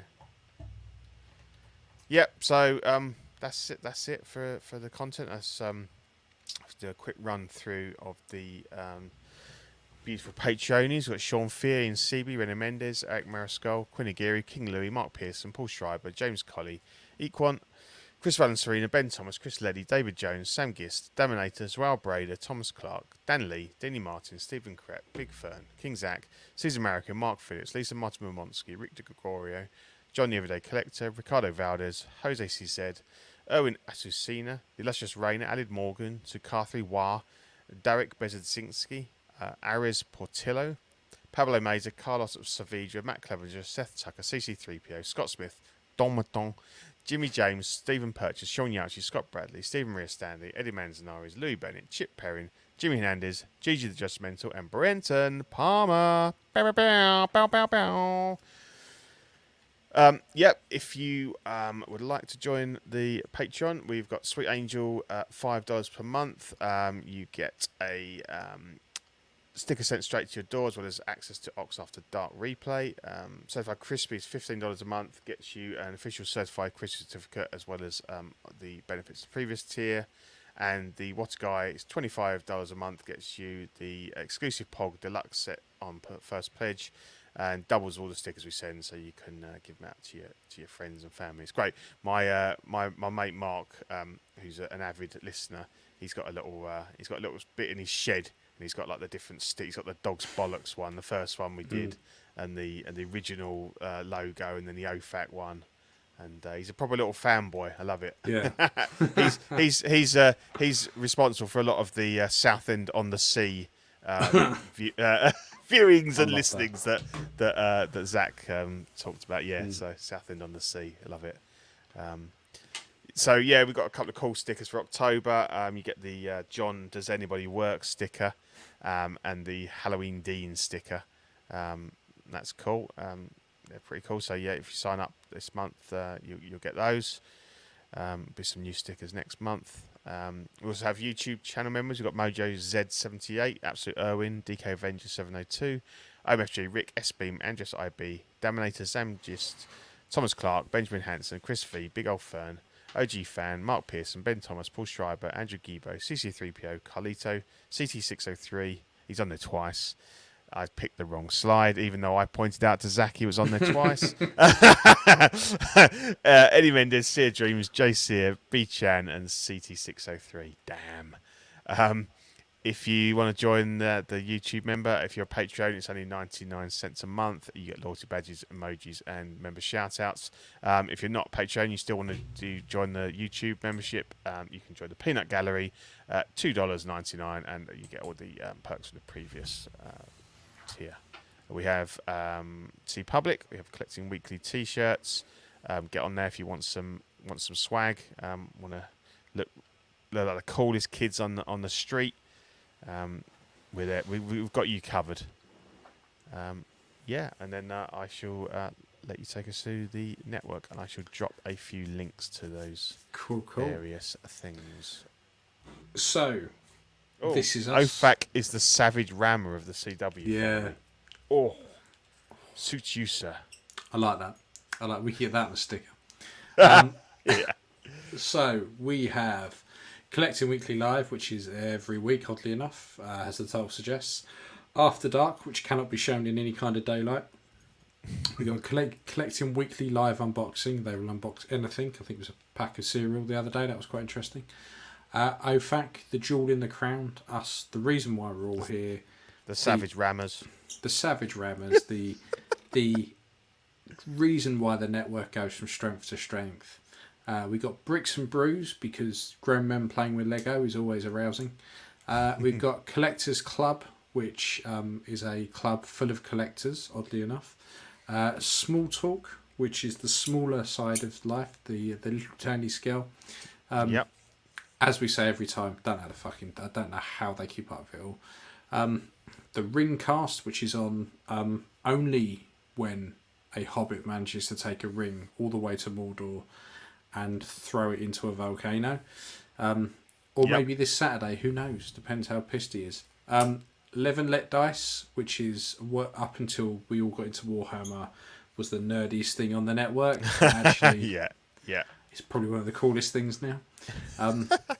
So yeah, that is us. That is, and there's also Drive Hobbying that never really makes it on here, but is also But worth a watch. there's been tons recently, hasn't there? With Zach There's getting been into a the fair Warhammer bit, paintings. so- There's some tutorials and stuff on painting. So yeah, at the end of the month, I think we're going to do he's going to do a mid-afternoon one, and I'm going to do an evening one, we're going to paint some Warhammer, which will be cool. Cool.